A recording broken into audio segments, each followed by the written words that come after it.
Okay, here, do it real quick. So I gotta go downstairs.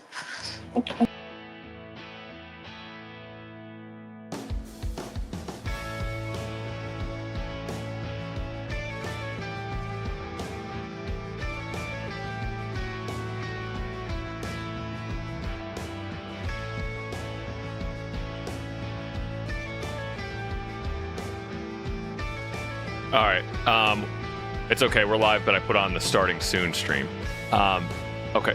Let me pee real quick, and then we're all good to go. Oh wait, hold on. I think they can still hear me. Damn it.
Do you play the dun dun dun dun dun dun dun dun dun dun dun dun dun like on No Signal? Check out the YouTube video. I have like our own little starting soon. Dan, I will screen. not. Much like Adam Driver, I will not watch myself. No, I'm just. I'll show you later. I sometimes try to see if there's comments. No, I don't think we've got. No. Dan sent the video of like that you said got a few views, and we were talking about the Hateful Eight, and I was like, Dan, I don't watch myself. What do you mean? I hate the way my voice sounds, so I just don't. Yeah. Sometimes I see if there's comments because I'm waiting for someone to say, "You stupid idiot," and I'll be like, "Yeah, you're right." Yeah. I was gonna be like, "Yeah, I saw you on the subway." Let me just make sure.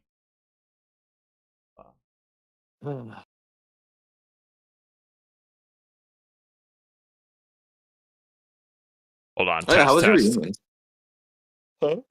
How was your reunion? It was good. Did you get hammered with your old pals? Yeah, I did. Nice. I had so much to drink that night. Did you like walk home? Or, like, back to your parents? No, I was given a ride back. Walk I could home. have. Sorry, what happened? I was given a ride. My intention was to walk home, but I was offered a ride, and I took it because it was a short drive. So yeah, it's just hometown. I get it. Yeah. But no, because we had drinks at the dinner, and then we went to Sook House afterward. Because you know that Sook House turns into a nightclub. Oh right? yeah. Oh, I know. It gets pretty poppin', apparently. So we had an after party at Sook House, and then I did so many rounds of shots. Oh my god. Oh my god. You got really partying. Yeah, it was crazy, dog. Yo, it's fun to game. I was like, what? Yo, last night was a movie.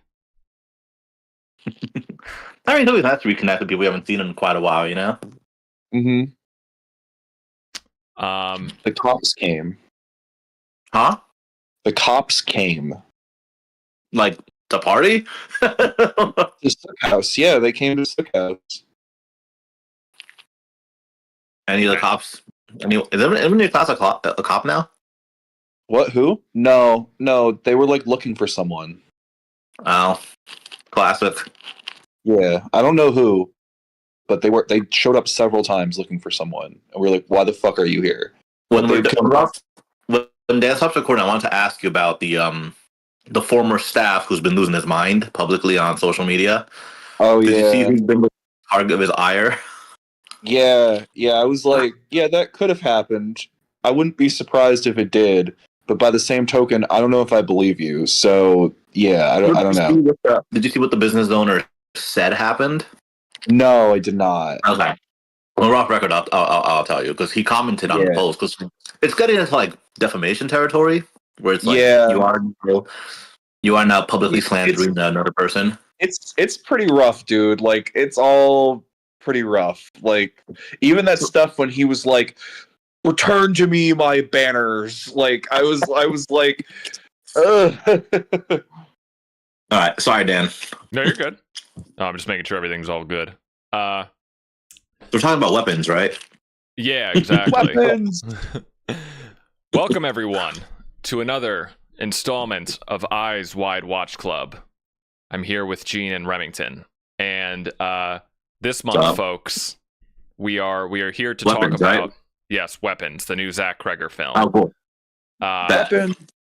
It's about school shootings. The end. Yeah, that's the conversation. Remington just going, and then, but no, yeah, we are here to talk about the 2020 film. I'm thinking of ending things. It was my turn this time around, and I thought we were all feeling a little too happy on this show, and I had to bring it down a peg. So I had to make us all dreadfully depressed. But yeah, no, this is from one of my favorite writers, also director, Charlie Kaufman. Eternal Sunshine of the Spotless Mind is one of my favorite movies of all time. I haven't connected with every one of his movies that I've seen. He's got so many classics under his belt. He's known for being a very abstract auteur, and has a lot of Charlie Kaufman isms in his movies. And this was the one that I haven't seen yet, his most recently directed movie from 2020 that was released on Netflix. It has a reputation already, but I just never got around to it. So I thought it would be a nice pivot to do like something a little bit more abstract and weird. And I figured it would make for a good conversation because, yeah, I just haven't seen it. Yep. Yeah. So, but no, yeah. It always just grabbed me. The title is just so good. It's probably like one of the most clever film titles I've ever heard. Love the poster. It immediately like just piques my interest, but it's always been one of those movies that has always just kind of been on the back burner, and I just never got to it. So yeah. But like I said, I haven't jived with every one of his movies. Adaptation, the first time I saw it, it just didn't click with me. I feel like I need to give it a rewatch. Schenectady, New York is a movie that I think is basically a masterpiece, but it's one of those movies that I admire more than I like watching. It's kind of got that vibe for me. But yeah, Eternal Sunshine and Being John Malkovich were just like mind-blowing. I can't even believe like movies can be this. And to an extent, Schenectady, New York as well. Anomalisa, I have mixed feelings on, but I think it's still pretty great. And yeah, so I'm thinking of ending things. I guess I'll open it up to you guys first. Who wants to go first on just like their history with Charlie Kaufman, if any, and just like their experience of watching the movie? Yeah, I can go first if you want, Remy. Do it. Take it away. So I have to Gene. look. Huh? Oh yeah, I've only watched Eternal Sunshine. Actually, so I thought Kaufman was one of those auteurs, whatever, like who wrote and directed everything he's done. He hasn't. He's written a lot and he's directed a lot, right? He does one or the other. I actually didn't realize that. So this whole time I thought he directed Sunshine. He just wrote it. Whatever. So I also looked him up because, and we'll talk about this. I noticed the movie was shot in Fishkill because I recognized the Red Line Diner, and I'm like, oh shit, I know that place. So I thought he was like, and I know he disconnected in New York, so I thought he was like born and raised in like upstate New York, but no, he's from like Long Island, and spends a lot of time in Manhattan. So yeah, so so I don't know. I guess he maybe has a fondness for this area. Anyway, so yeah, I've really only watched Sunshine. I'm looking at his filmography again. I have not seen anything else he's done. I've wanted to watch Being John Malkovich for a long time because I've heard people talk about it a lot. I know it's like an acclaimed movie, and then reading about Confessions of a Dangerous Mind, I am interested in it because like George Clooney, it was Clooney's directorial debut, and it stars Sam Rockwell, who I quite enjoy. So I'm definitely interested in his other stuff, but yeah, this is actually my second ever Kaufman anything. Apparently, look at that. I think he did an animated movie last year, or 2 years ago. I feel like Remington probably watched it. He wrote it. He didn't direct it. I feel like Remington probably watched it because he watches everything.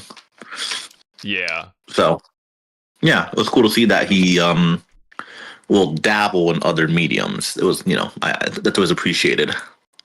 Nice. Especially animation, not a lot of people. I feel like not a lot of people do like both, or I don't know. Anyway, that's kind of my thoughts on Kaufman. I'll talk about the movie later because I do have more to say about the movie. But yeah, I was gonna say. So I didn't really say what I think about this movie, but okay. Remington, just for you, like, what's your relationship with Kaufman? So prior to this, I hadn't seen any of his movies. It was like a big to do for me, kind of a blank area that I needed to fill. I had plans at some point this year to see Eternal Sunshine. It was one of the things I wanted to try to make myself see this year, especially since last year there were a lot of like 20th anniversary retrospectives and stuff going on for it. I'm also pretty underversed in like Jim Carrey movies too, like good Jim Carrey movies, not like the slop he usually does. So I wanted to check that out. Wait. When you say that, do you mean like his like acclaimed 90s movies? If you talk to me about fucking Ace Ventura, I'm gonna get so mad, dude. Like, oh, you don't like those? We'll talk about some other time. No, I was curious. Like, I generally thought, okay, have you not seen? Like, did you not have a childhood? Did you not watch any of the '90s like Jim Carrey movies? I think Truman Show is amazing. All right, is that acceptable? No, I was just curious as someone who's like a similar age to me. I'm like, you have to have seen like one of his like '90s like comedies, A lot of them are bad. That's what I'll say. Okay, all right, fine, fair enough. Anyway. After I was interrupted. Sorry. So I was like, yeah, this is a good opportunity. So I actually did the whole run. I didn't see Orion in the Dark, which is technically his most recent film. I meant to that year. It had been on my list forever, and I just didn't get around to it. There were so many things to see, not limited amount of time to see it. But it's on Netflix. I'll get to it eventually. And then I didn't get to it this time either because I also ran out of time and other things going on, but I saw all of his other movies, from Being John Malkovich all the way to I'm Thinking of Ending Things, and it was good. I had a great time. Being John Malkovich, great movie. Human Nature, slog, awful. Don't watch it. Like Confessions of a Dangerous Mind, interesting movie, especially if you like George Clooney stuff. Good Sam Rockwell performance, but I would say it's a lesser Kaufman work. Still, Eternal Sunshine, great. Wait, what about adaptation? I was about to say adaptation. Can you stop interrupting me, please? Can you stop? Sorry. I don't know. Adaptation. Good Nicolas Cage performance, but as a whole, I actually agree, Dan. It's kind of mid. It's I don't know. I feel like it's very like it's Kaufman's most like indulgent film because the whole film is like, gee, isn't it tough being a screenwriter? And you're like, sure, I guess. I don't know, like, Anthony New York, masterpiece, fantastic movie. Perhaps Philip Seymour Hoffman's best performance, in my opinion. That's like a hot take because he has so many good ones, right? But like, he's so fucking good in that movie. I really want to see that movie on the big screen at some point in my life. I feel like it deserves like the biggest screen you can find. Like it's so fucking good. Also, for the record, it is Schenectady, New York, not Schenectady, New York. It's a play on What? words. That's right. You're right. You're right. Yeah. Yes, it's not the literal place Schenectady, New York. It's the word Schenectady, New York, because it's a pun and it conceptually plays into what the movie is about. Anyway, Anomalisa. I actually like Anomalisa. I thought that movie was really good, incredibly well animated, and an excellent voice performance from David Thewlis. And it's escaping me who does the voice for the rest of the characters. The guy who's doing the voices for the person suffering from the delusion. I'm gonna look it up real quick. Don't sue me. Oh, I have the cast up. Tom Noonan. Yes, Tom Noonan. Great work from Tom Noonan. Really see like the full scope of his abilities as a voice actor. And yeah, and then you know we can get into I'm thinking of ending things, but in general, I was kind of like I get the impression of Kaufman as like he is kind of like a writer's writer in a way. Like he has like these very like lofty abstract ideas, and really what his claim to fame to me seems to be kind of like introducing a certain element of like pop psychology into his scripts that really gets people in a time when people are like wanting something more from their movies, that probably got people like really like it really like quenched their thirst. You know what I mean? It gave them something to chew on a little bit more than maybe you would expect from anything else. And also his movies served as like in multiple instances like really interesting vehicles for some like really profound performances from John Cusack and John Malkovich, and also John Malkovich himself in that one particular scene that everyone always references, to Sam Rockwell in Dangerous Mind, Jim Carrey in Eternal Sunshine, PSH in Schenectady, and even going forward to the movie we'll be discussing today with some really strong performances from Jesse Buckley and Jesse Plemons. It's some really great stuff. So we can get into more about what we think about all of that. But yeah, I previously had no relationship with Kaufman. Now I'm pretty intimately aware of the kind of stuff that he brings to the table. And I do want to see Orion in the Dark one day when I actually have time. Yeah, no, that's awesome. That's so cool that like you just did a speed run of all of the Kaufman movies, because I think one of the things about Kaufman's writing, and it's just everything that he's either written or directed or both, you probably, especially going into this movie, you're probably familiar with this point as there's quite a few like Kaufman isms, like things that you can expect his movies to be like, right? Gene, I feel like even if you've just seen Eternal Sunshine, you can kind of pick up on what his movies are going to be like, right? Does that make sense? Like, just things it's very surreal. Yeah, like the way things will happen, dreamlike, very metaphorical. I feel like when characters started to I was kind of already primed for a movie like this, where when you get to Jesse Plemons' parents' house and the scenes just start, like, things just start changing and the reality starts shifting, I kind of was like, oh no, I've already been primed for this. I get this. This is all metaphorical. Let's see where it goes from here. So, are you a man in your 40s with something weird going on? Have I got a movie format for you? Yeah. Like, did you feel that, Remington? Were you like, oh, okay, I can see that this is a Kaufman movie now? When you went into I'm thinking of ending things? Yeah, a little bit. It wasn't like, because it was fairly new for me, it wasn't like tired yet, so I wasn't like, oh, here we go again. At any point.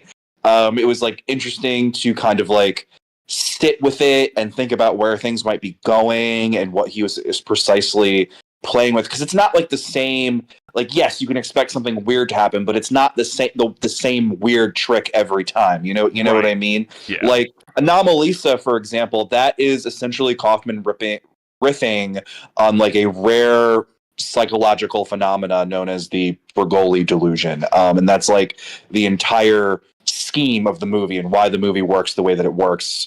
And, you know, that is interesting to see play out to scale, right? And whereas like Synecdoche is kind of more playing with like this theatrical tradition and like paralleling it with one's own ego and narcissism and isolation and things like that. It's kind of like doing its own little mode, you know, in each film. So it was never tired to me, even though, again, yes, like when you're going to a Charlie Kaufman film, you could probably expect a degree of surrealism, you know. Right. Yeah, no. No, so yeah, so I mean, I guess I'll just kind of I guess I'll just give my take on what I thought of this movie. So watching it, yeah, like I said, I was kind of primed for like the surrealism when things started to get wacky at the parents' house. So anyway, this is about Jesse Plemons and Jessie Buckley. They're a couple, and they haven't been together for too long.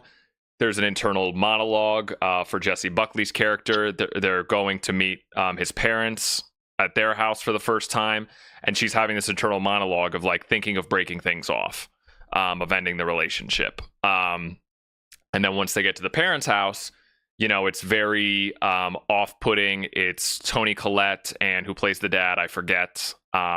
He's a guy. He's an actor. David Thewlis. Yeah, David Thewlis. And weird things. The great David Thewlis. The great David Thewlis. And things get weird from there, and reality starts to bend.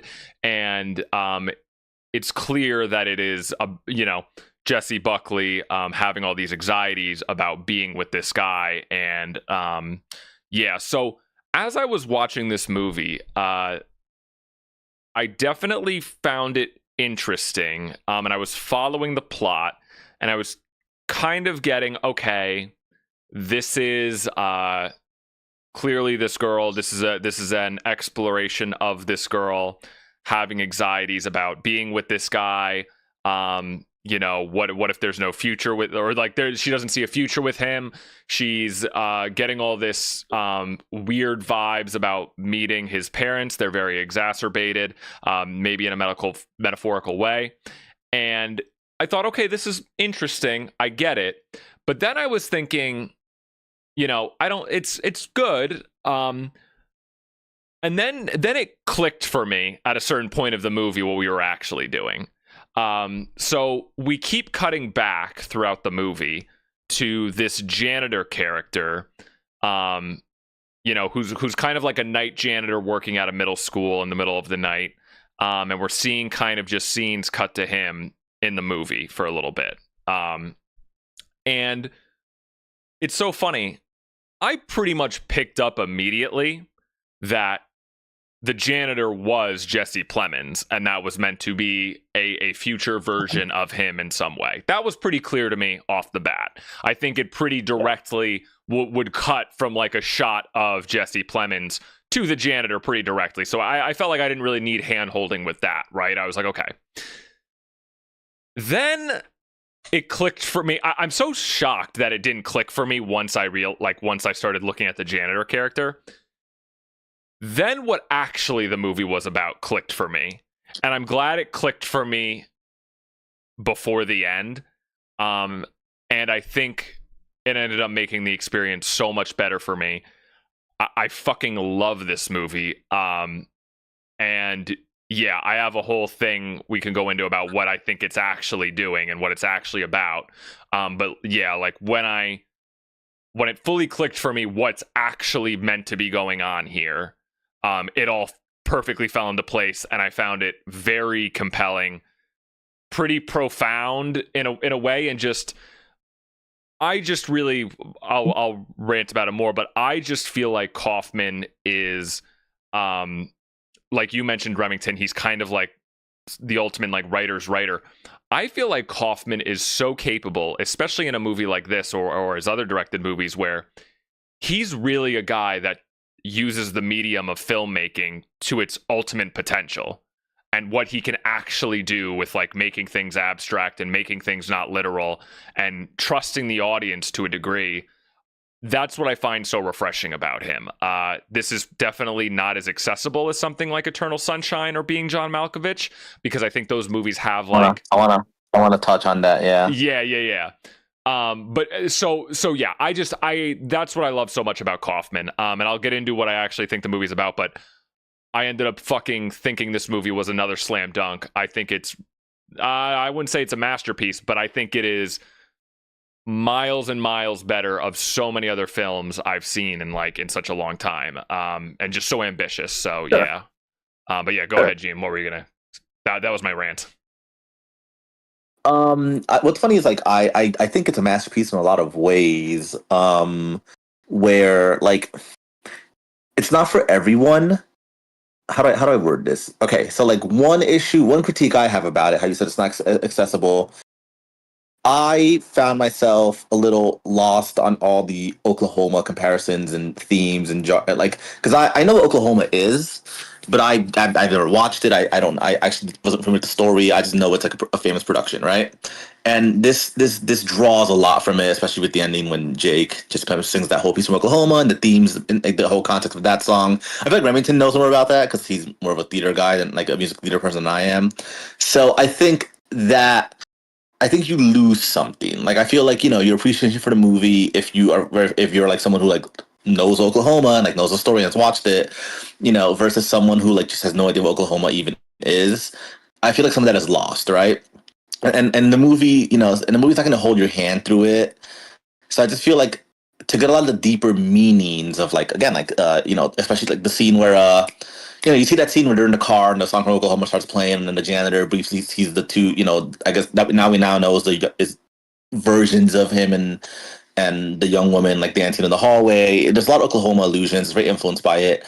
And like again, I'm not as familiar with it, so it's something that clicked for me after when I read more about the because I had to look it up. I was like, okay, what's about the Oklahoma shit? Like I'm not familiar with Oklahoma, and I feel like it's lost on somebody like me, right? Now, maybe Remington. I don't know how familiar you are with Oklahoma, so maybe could be in a better level. I see you making faces. I don't know. So that is a critique I have.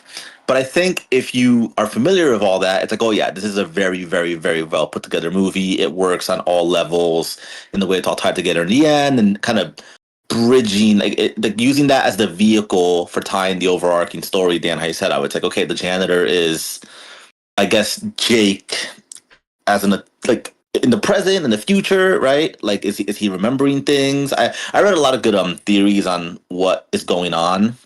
Ooh, and I think we're gonna get into it. Yeah. So just framing it in this whole context of like Oklahoma, I think works very well. I just wish I would appreciated it more, and I feel like I would appreciate it more. And I wish I had that like familiarity with the production. You get what I'm saying? Like that would have made it. I feel like that would have worked so much better on me. I don't know if it's as but like I still recognize like. I think it is because then you have the whole fucking ending. Where he sings the whole song on stage. He's dressed up and like he's like in the production of Oklahoma at the end. Like you're not wrong. And like that, and that's by design. That's a very like that's a very purposeful choice, which I think is great. I think it's well done. I just think it's missing. Again, I just think it's just like a piece that's just missing. If you're like me and you're like, well, I've never watched Oklahoma. Sorry, I think it's just like it's the cliff that you're risking when you're doing such a homage and drawing strongly from this other media that if people just haven't watched, and like that, it's a huge risk you're taking. And I think that's a. I do think the film, the movie, and the story suffer a little bit because of that. But I do recognize, like, oh no, this is really good once you get it, Or to your point, there's also I disagree, but but to your same point, there's also a scene in the car when they get into an extended conversation about this movie, like a certain film that like I forget Oh the yeah, it name. references a lot of things. A lot of pop culture I felt like I was things. watching.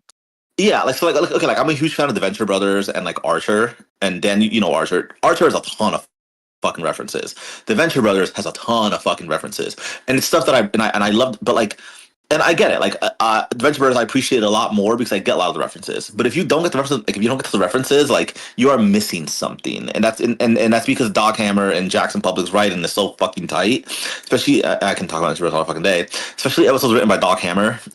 They're just fucking like knee deep in references to like 20th century media and pop culture, especially, and you know, it's the same thing. Like it almost suffers a little bit because if those are going over your head, you are missing something. Same with Archer, especially early seasons of Archer. There's a ton of like fucking references to loads of other things that you know you are losing a bit of the charm and a lot of the whole point of it if you just don't get them. Sure.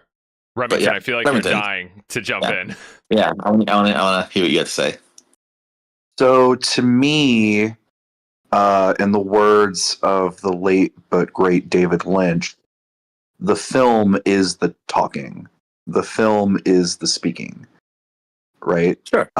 David Lynch is notoriously a filmmaker who felt that he did not have to explain what his work meant at any time. He hated doing interviews and Q&As. When he would go to them, he would try to say as little as possible. He was just kind of like, please watch the movie and you will know what it means. And any interpretation is valid. I will not tell you what I means to me one way or the other. Sure. And to me, when we take that lesson and we apply it to I'm thinking of ending things, I would say that the film tells you what it means when it uses these Oklahoma references. Is your understanding perhaps enriched if you have a pre-existing relationship with Oklahoma? Absolutely. Is Yes. it something I would encourage you to go and watch if you were intending to do the deep dive? Absolutely. But I believe that the film, if we sit with it and we think about it, you don't really need to fully understand what the musical is and what it's about to understand what it is alluding to, both thematically and in terms of imagery with the film. I know some of the songs, but I have not actually sat through a production of Oklahoma before. I was encouraged by the film to go and read more about it because just to make sure I was on the right track with what I was thinking. Sure. But I think the film gives us its tools, and when we're interpreting it, I think Dan is right to circle back to that scene in the car. This is a very literate film, both in terms of books, but also in terms of like film canon and stuff. I was particularly struck by the really good little monologue that Jessie Buckley has about a film that I love called A Woman Under the Influence. That's what that's it a was. John Cassavetes film. She has like a whole riff on it that's one really funny because I think it's Coffin making fun of himself a little bit, but two is just like the film laying all its cards on the table in terms of like what it's about, in terms of a lot of what it's about actually, and trying to do.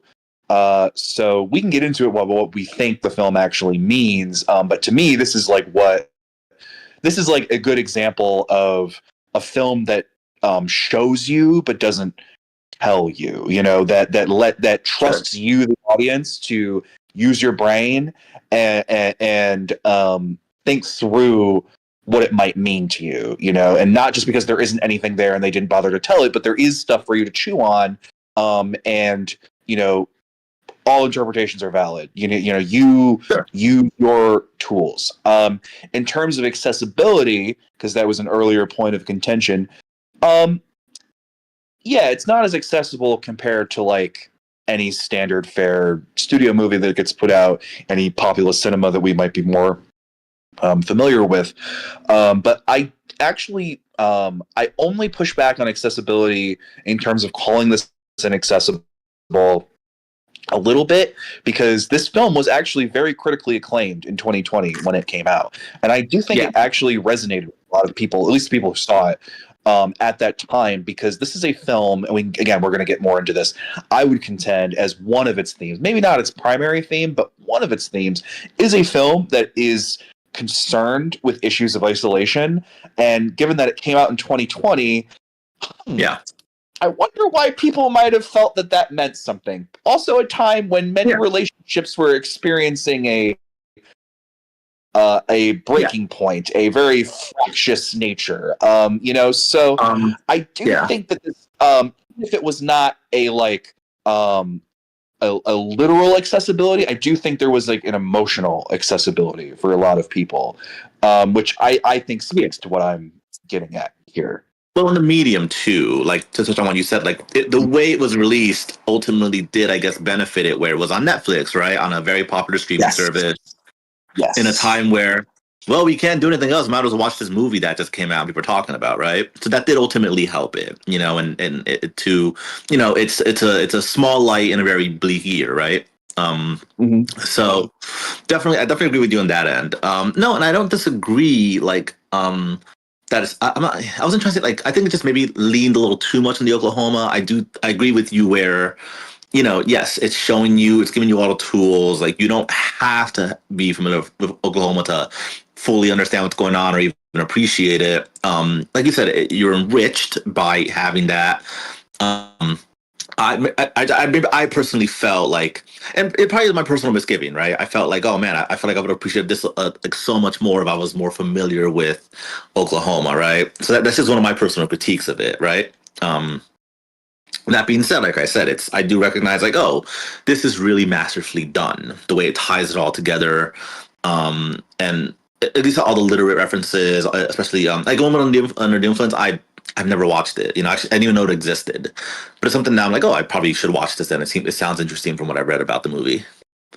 Yeah, the way I take the pop culture references, Gene, because I did kind of have the same feeling you were having, especially in the car scene when they were referencing, they were having that whole conversation about that film. The way I thought of all of those references and the Oklahoma of it all is, because I'm not familiar with any of that either. By the end, the way I thought about it was, it's kind of like a Marvel movie Easter egg, where it's like, if you read the comics, this will be like a big ding ding for you. You'll recognize this character, but if you don't, that's okay. And I agree that it's a big part of it, but there's a key line, or there's something, I'm pretty sure, I don't actually remember if it's Jesse Buckley or Jesse Plemons who says it, that actually puts a nice point on the references to me. There's a point in the car, and tell me if you guys remember something, like, because there's a lot of this is a very dialogue heavy movie. There's a point where someone says, like, oh, we wrap ourselves in like this art and this pop culture or something like that. They reference the idea of like, oh, we just wrap ourselves in this art because we don't actually have any lives of our own, or there was something to that effect, like a line. Does anyone remember anything like that? I'm being super vague, but possibly, but I know the scene you're getting at. There was a line where I believe it was Jesse Buckley, or maybe it could have been Jesse Plemons, when they're in the car, where they say something like that, where they equate like, oh, we're just, people just escape into their art, or there are these, so they end up having this whole, and I think that was where the takeaway was from me, where if I was more familiar with Oklahoma, or if I was familiar with all of the references to A Woman Under the Influence, I would probably get a lot more out of it in the compare, and like in kind of there, but I think there's much more to this movie that I didn't need to be super aware of all of that stuff. I kind of just want to crack this egg and give my little, like, what I think the movie's actually about. Okay, yeah, let's put our cards on the table. What do we think the movie? What do we think each movie actually means? Wait, can I bring something up real quick? Go for it. I went into this completely blind, right? I did not. Maybe Dan mentioned it when he first brought it up. I didn't I watched the whole movie completely unknown to the fact that this is based on a novel. Okay. Yes. So like I had no idea, and then I was like, oh, okay. And then I read that the novel has like a different ending, basically, and so like okay, like cool, A little bit. yeah, like you know what I'm saying, right? Yeah, I know what you So mean. that once I learned that recontextualized a lot for me, right? Of course, Kaufman took liberties, and he's telling his own version, he's still his own story, right? So just that was like big in like, oh, okay, that changes what I think the movie's about. If I just want to give that context, all right? Yeah.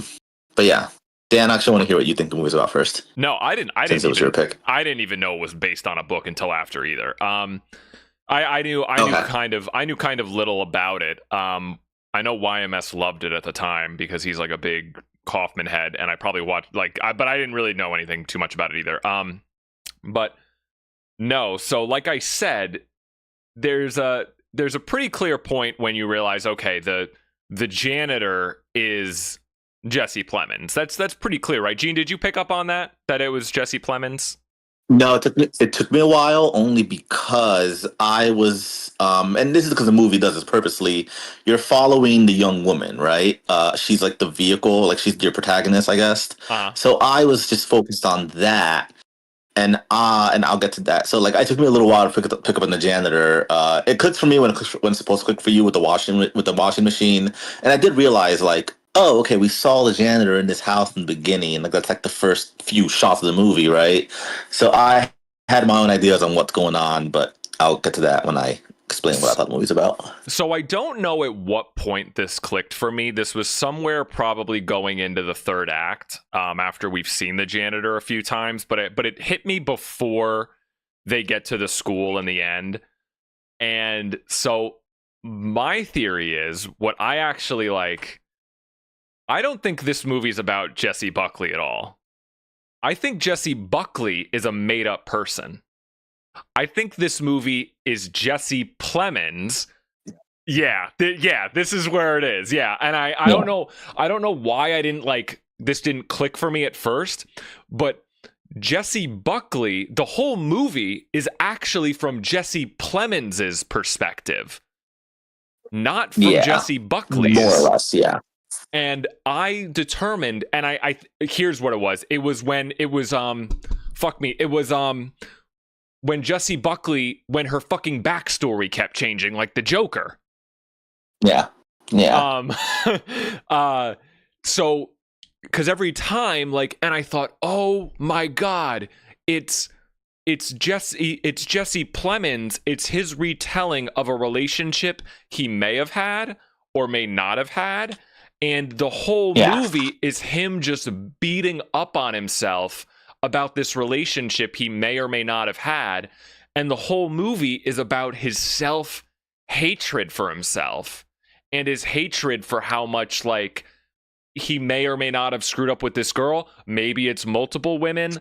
And there's so much like meta layers of stuff. There were a few connections I did have to look up, and like I found a few other things of like about her backstory and things that like, so I feel like my theory was only kind of enhanced when I kind of looked up a few more things, to be honest. I didn't pick up on all this on my own, but I did realize, I was like, oh fuck, this is not. Oh, and the staircase scene was pretty clear too, when she's walking up and down the stairs and she says something, oh, like, am I just an extension of him or something, or do I only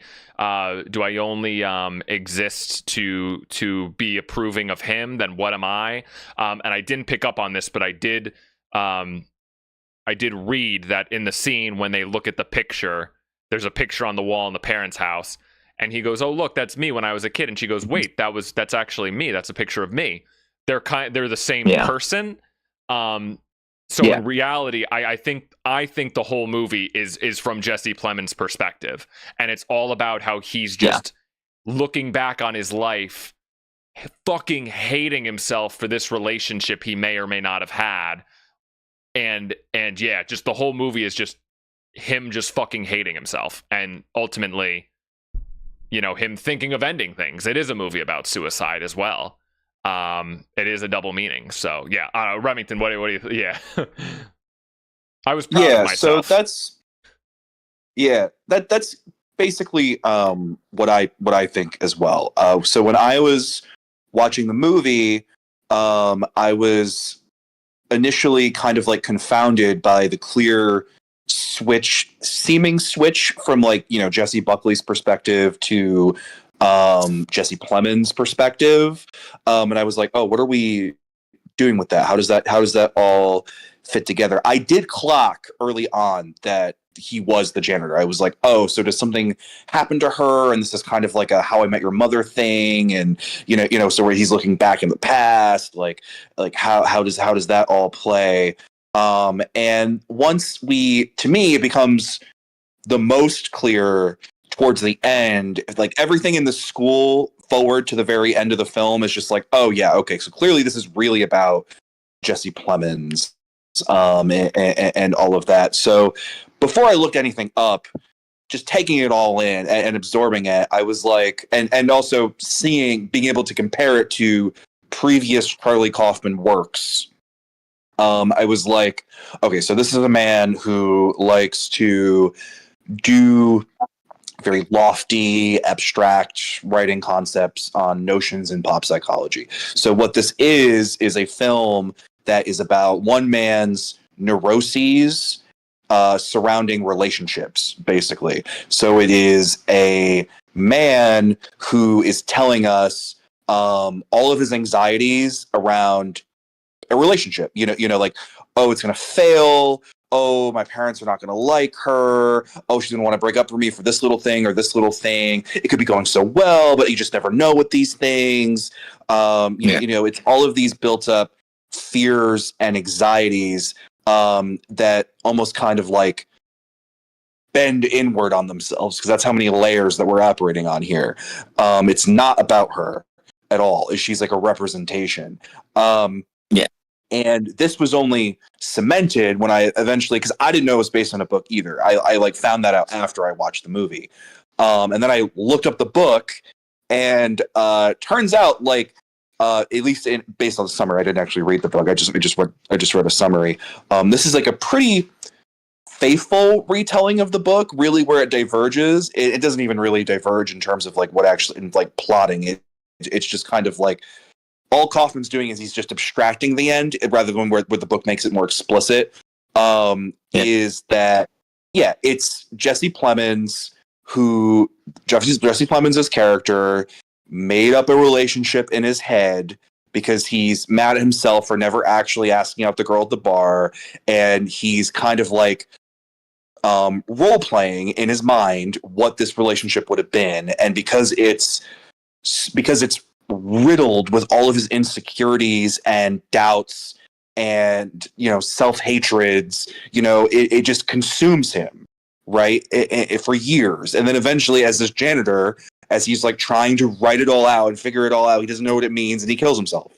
Right. That's like, and like the novel ends with you realizing the reason why it's narrated is like these two students like find the janitor's diary of him like writing it all out, and that's like kind of like the structure. So all Kaufman's doing is he's just abstracting the end with like the dancing sequence and the Oklahoma musical number, and the more ambiguous bit at the end with the truck and the scraping noises and such.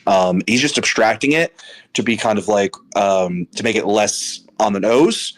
But really all you're showing is that, like, yes, this is a very insecure man, a very anxious man, who's kind of like marinating in all of those psychological juices, you know, and that's the level of delusion that we're on here. And in terms of what happens to him, we know it's probably not good, but it's left open to a degree for us to interpret. So to me, like that's what it was clear, and that's kind of what I was getting at before, where it's like I didn't need to know everything about Oklahoma to figure that out. I didn't need to know.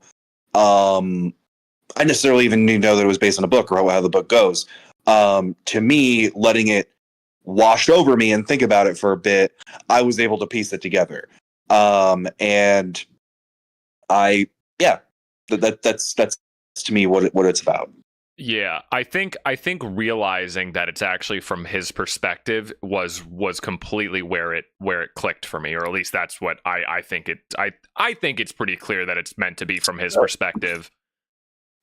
Well, Yes. so quick question. So before you realized it was from his perspective, did you have any idea of like what the movie would be or what was going on if it was from her perspective?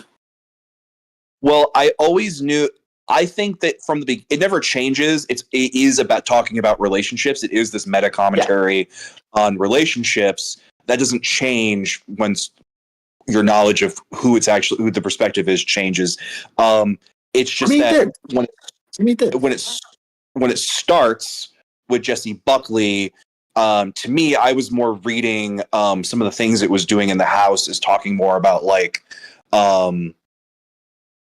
the trap of monogamy and like the how sometimes relationships between men and women wind up being like limitations on women, and that's what it was trying to say with her like transforming in different moments in time and talking about feeling trapped and how like what's supposed to be just like a simple meet and greet dinner with the parents turns into like now I need to like nurse them, you know, and I'm like stuck at this house and can't leave.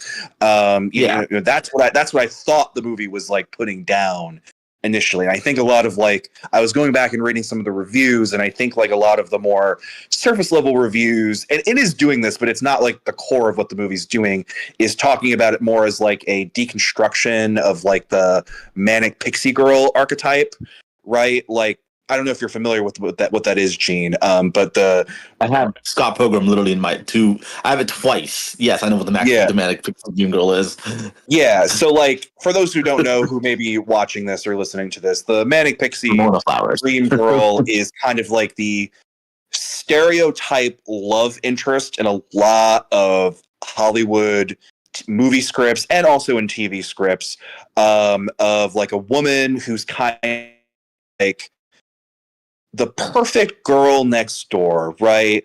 Like she's a little bit funny, a little bit smart, a little bit quirky, and everything that she's interested in, every possible like personality trait that she has, everything that her character is motivated, or the arc of her character in said story just happens to so neatly align with whatever the fuck the male protagonist is up to, you know, and it's kind of like this.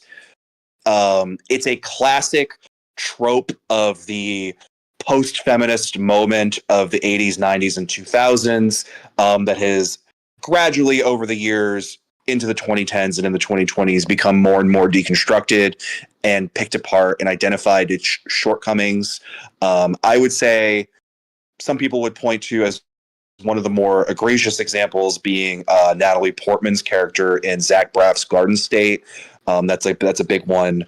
Like the worst versions of this trope is kind of like women, the most perfect magical woman, giving it all to just some like shithead dude who does not deserve her, but the movie thinks that they deserve her because we need a love interest. You know what I mean? That's like the worst version of this character. There are better versions of this character who still have the same flaws, but you can at least put it behind you because it's like, damn, that's a good movie. You know what I mean? But like I love. This is a bit of a tangent, but I love Peter Bogdanovich's What's Up, Doc, starring Barbra Streisand and Ryan O'Neal. Amazing movie from the 70s. But Barbra Streisand is 1,000% doing the Manic Pixie Dream Girl bit, and it works. I'm sorry. Call me a raging misogynist, but it works. I'm sorry. It's great. But I've seen what the Girlfriend in Spotless Mind has been described as that archetype. Yeah, a little bit. Yeah. So, which is also part of what I was getting at before, with a lot of the movie being kind of like Kaufman reflecting on his own work and critiquing his own past work, you know, on that further meta level. But that's what I thought. To try to circle back to what Gene's original question was, that's what I thought the movie was setting up in that first half, that first like 2/3 or whatever before we get the flip.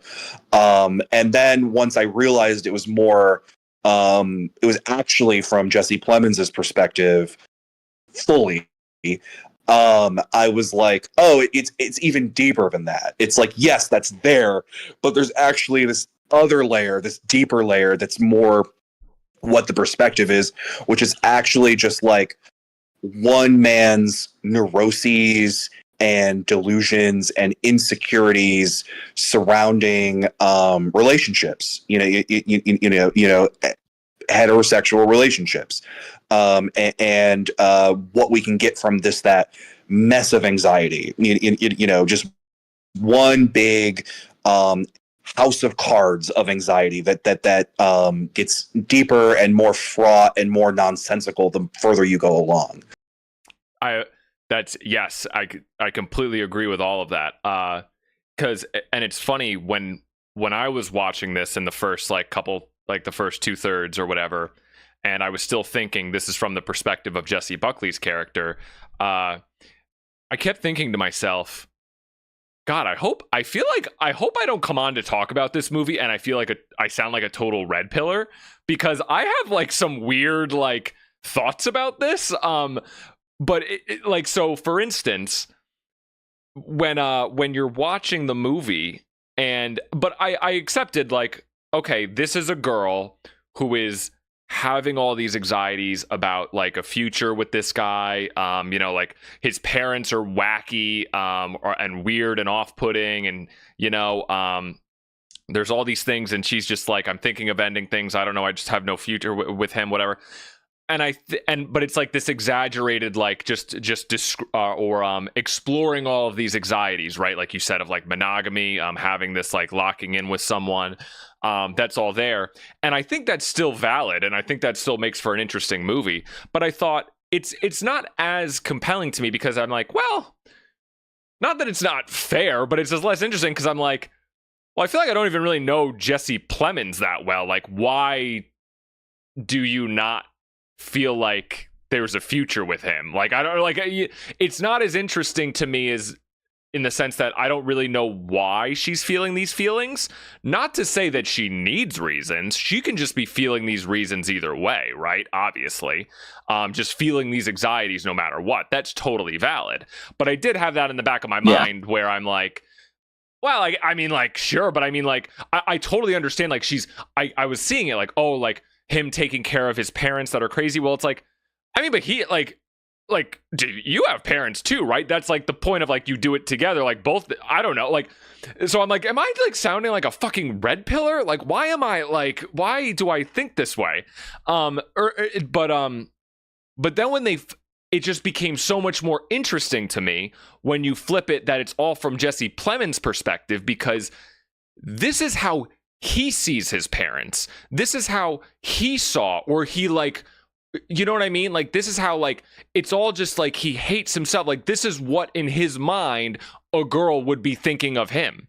Like, there's so many layers of when she's like walking up and down the stairs, it's almost like there's this weird like self-awareness to him where he's almost like, in his mind, he almost has a moment of like feminism, like where when Jessie Buckley is walking up and down the stairs and she's going, well, what am I? Like, am I just an extension of Jake? Like, am I just meant to exist to give him approval? Is that all I exist for? That's like Jesse Plemons talking to himself. Like, it's almost like him catching himself on his own bullshit and going, well, would this woman only exist to be approving of me? Like, God, like the whole movie to me is just him just giving himself one punch after another and just hating everything. Like, oh my God, if someone meets my parents, this is what they're going to see. This is what they're going to see in themselves. And it's just nothing but relentless self-hate. So but yeah. So does that make sense? I don't know.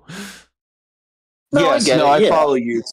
To me, so when I was reading it that first way, it didn't matter to me that her specific grievances, well, why Jesse Plemons is a person, that character is a person, it was less clear what she didn't like about him, because really what the surrealism was telling you is that he was just kind of like a representation of like all men, all patriarchy, right. So it was broader than a specific person. So that didn't bother me when I was reading it this way. But once we get the additional context of the deeper layer, it's an interesting parallel.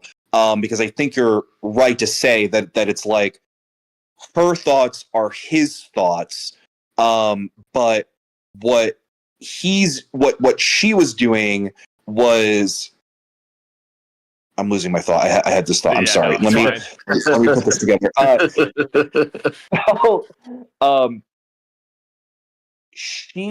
So he's reflecting on, because he's spiraling, right? And so when he's saying, when he's saying through her, oh, she would just become an extension of me. But then he's also imagining scenarios later on where it's like, oh, she might be actually intellectually intimidating, and I don't know if I can handle that. So that's like, it's this. It's interesting because it adds, like, once you know, I almost want to watch it a second time, because once you know this layer, like, it adds like all kinds of like additional meaning to everything that like precedes it. You know, that's just like you can just unpack like infinitely. You know what I mean? And that's kind of what makes it really interesting. Because it is probably it's a bit woke of him, I think, to be thinking about how like these situations can be contrived where having a woman in his life, and this specific woman would experience this type of misery. But by the same token, because this is all just a massive product of like self-loathing and insecurity, we still fall into these familiar pitfalls, that can lead to these certain problem areas, So I do think that I agree with what you're saying. Yeah, no, it's a lot, and I didn't. There were certain things I looked up that I did find connections with. There's a moment where he, I think they're in the car, and I think it's when they get Jesse Buckley at one point references, like freezing to death, or like the idea of like freezing through like frostbite or whatever, or basically alludes to the way he kills himself, supposedly. And yeah, there's like little things like that. The other thing that I didn't pick up on, which I kind of thought what they were doing, but I didn't think about it until after. There's that really funny scene where the janitor's watching like a fake movie in the classroom, and it says like written and directed by Robert Zemeckis or something. Did you guys see that? That was so good, and I was like, hey, it's the girl from funny from The Boys. I was like, yes, go off, King. Yes, that's so funny. So wait, that's the scene, Dan. That diner, that's like, you know where that diner is, right? Is that in Fishkill? Yes, it's yes, dude. Do you not recognize it? We go. No, I don't know. Did you not? Dude, that's the Red Line Diner in Fishkill. We go. Oh. I've never been. Yeah, let's go. No, dude, it's really nice. We should absolutely go. It's like 45 minutes from probably Dawson, whatever. It's not that far. Yeah. Radius. Yeah. Anyways, well, like that. So I didn't recognize the interior, but when they were sitting outside, I was like, because you see the shot of the building, I'm pretty sure, and then you see like the doors, and I'm like, wait, hold on, and I googled it, and I'm like, oh shit, yeah, that's that diner. But I was like, hey, it's what's her name from The Boys. Yeah, right. So I got a kick out of that scene, and then directed by Robert Zemeckis. That gave me a laugh. Funny. That gave me a laugh. I was like, what? Okay, that's good. So I kind of picked up on the idea of, because why do I feel like Kaufman's done something like that before? Maybe not, but I kind of was like, okay, this must be the idea of him mocking like modern movies, like a Zemeckis movie where everything kind of ends like very happily, and like there's the kind of the manic pixie dream girl thing, and like, oh, the couple gets together at the end and they're all so happy, kind of mocking that. That's kind of what I read it as. But it's also probably so like if the janitor is Jake, it's probably like what he would have liked to happen in his life, right? Right. Like instead of what does happen. So if we would take it one level further, I'm sorry. Do you want to finish your point, Gina? I didn't mean to step on you. No, I just wanted to say I don't know if you noticed. I'm pretty sure in that the what's her name from The Boys? It's like Milne or something like that. What's her name? The actor. The girl from I The don't know her Boys. name, but I know who you're talking about. I The think Vought I think lady. they say her name's like Yvonne or something. That's one of the names that pops up when the Jesse Buckley's phone rings. I don't know if you guys noticed that. Um, and then same thing. One of the names that pops up when she gets phone calls, because she gets called like 5 different names. So a few of those names are the names that pop up on the phone call. But I noticed that. So anyway, continue, Remington. I was just going to say, yeah, if we take it one level further and we analyze the film from the perspective of, the writer director, right? He still had to adapt the screenplay and add his own sensibility to this. And when he was making the movie, it's not just perhaps a window into Kaufman's own personal anxieties into relationships. It is also his own commentary on like romantic writing in the past, right? So that's why I would not totally dismiss the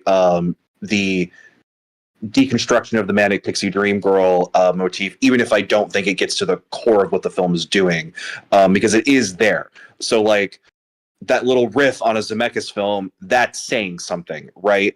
And specifically, also the Jesse Buckley monologue about a woman under the influence, in which it's kind of Kaufman critiquing that film, which surprised me because when I was watching the movie initially, in that first part, I'm like, oh yeah, this is kind of like operating in the same kind of like genealogical space as A Woman Under the Influence. It reminded me greatly of A Woman Under the Influence, and I'm like, and that whole scene kind of like flipped the script for me in terms of like what Kaufman wanted to do with this movie, because it was like, oh, he's kind of saying that he doesn't like that movie, and that this is him trying to re-scramble the understandings in screenwriting that come out after that movie. And he's like critiquing it in a way. And I was like, oh, that's really interesting. I wouldn't have thought about it like that. And just to get into it, A Woman Under the Influence, if you don't know, it's one of John Cassavetes'. It's considered one of his essential films. John Cassavetes was a prominent actor in like the 50s and 60s. That one of the few actors to ever do it, successfully pivoted into becoming a writer-director, and he famously partnered with his real-life wife, Jenna Rowlands, in many of his films, and to great acclaim. And one of their best films that they did together was A Woman Under the Influence, starring his wife, Jenna Rowlands, opposite, what the hell is his name? Columbo, the guy who plays Columbo. You guys know Columbo? Yeah, I forgot the Peter the actor's name. Peter Yeah. Falk. That's the actor's name, Peter Falk. Basically, it is a movie about a disintegrating marriage. And it's specifically disintegrating because of a woman's she's just like mentally ill, and so her mental illness is kind of like bubbling up under the surface, and things keep getting worse and worse and worse because the husband doesn't know what to do, so he's not handling things correctly, which is kind of like making things worse in its own right. And then you get into like the stricter than problems of like capitalism and patriarchy and things like that just keep exacerbating things, basically. And so what Kaufman is doing in that little monologue that Jesse Buckley has is he's kind of like, my takeaway from that speech is it's kind of like saying, why is it when we do these great pieces on women in relationships, why do they have to be like either self-serving male interests, or they have to be like horribly mentally ill or things like that, in order for it to earn acclaim, for us to be interested. It's examining that, but it's also in some ways like riffing on his own past work, right? So it's kind of like examining like, how am I complicit in this, and what can I do to try to do something different? Because if you look back, you can kind of see this repeated trope in terms of the manic pixie dream girl in Eternal Sunshine, in Human Nature. It's there, even a little bit in Anomalisa, not as much, but a little bit. So it's very like this movie is very like it's intertextual, it's introspective. It's doing a lot of things at once. Yeah, no, I know of Cassavetes, never seen one of his movies before, but yeah, like I was saying before, if I was more familiar with A Woman Under the Influence, I believe I would like you would get so much more out of those scenes, but at the same time, didn't pick up on it on the first time I read this, but basically I forgot that there was the point where Jessie Buckley becomes the girl in the car, or becomes the girl in the movie, becomes the boy's girl. Do you remember that? There's like a quick shot. Did you guys notice that? Wait, say it again? What? Wait, what? Becomes the. Can you repeat that point? There's a point in the car when they're talking. This is after we've seen like the directed by Robert Zemeckis fake movie.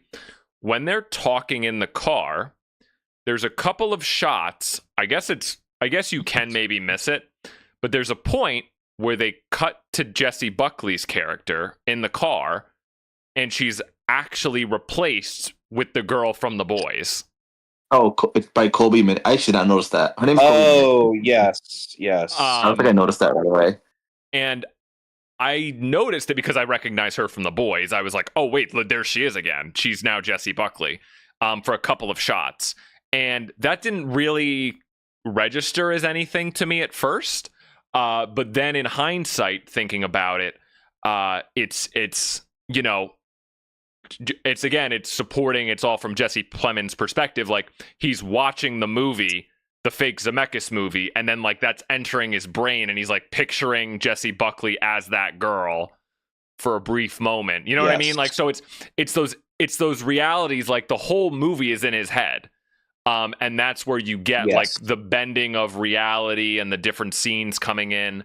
Correct. You know, so yeah, just so many little. I read there's a detail.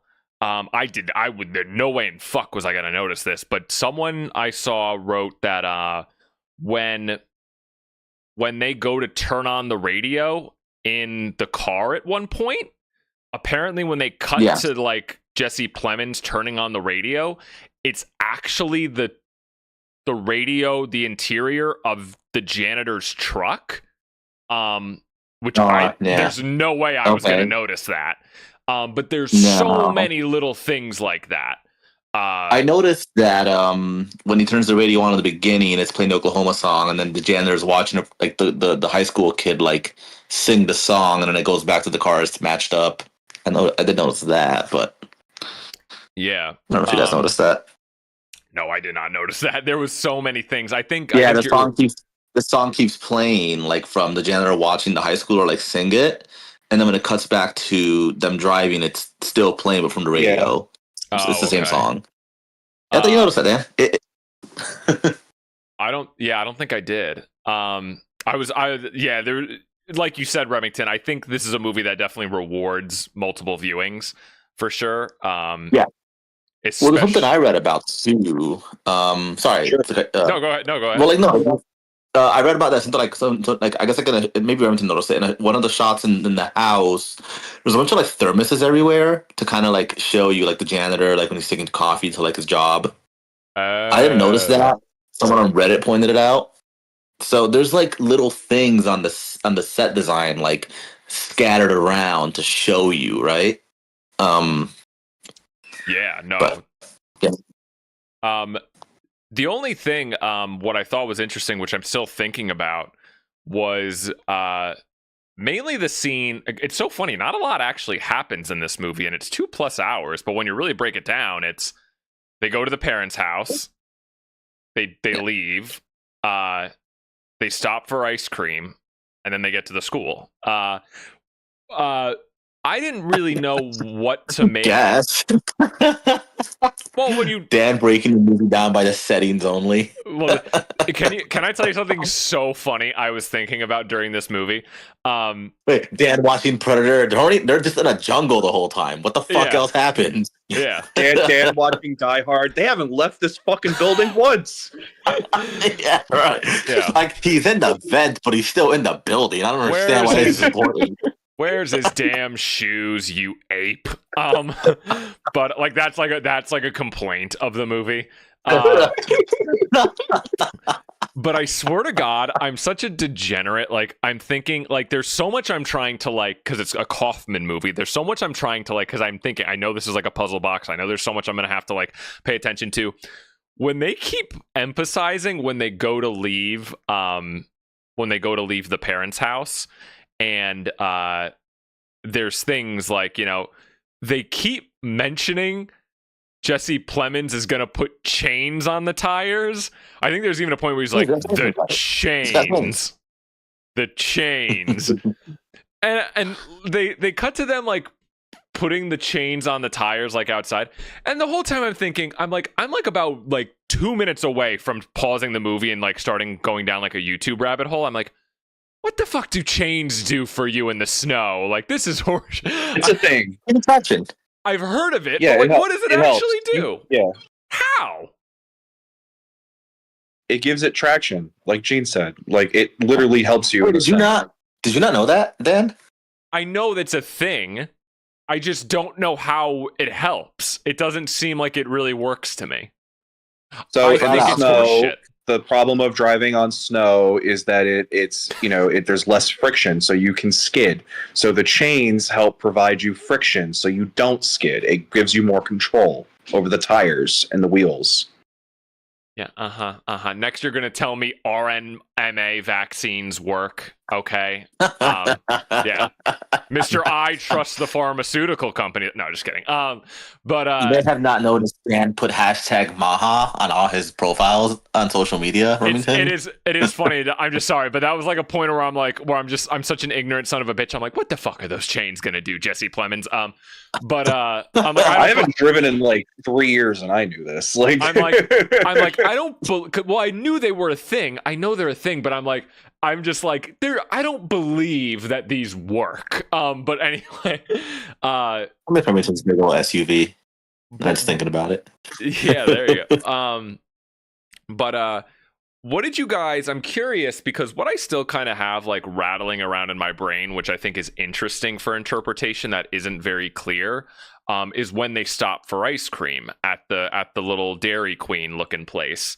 The idea that he seems like he says he's stopped there before and he knows these girls, and I was wondering, you know, the theory I kind of was working with was maybe these are girls that he may have asked out in the past or something like that, because he said something like he didn't want to go up to the window.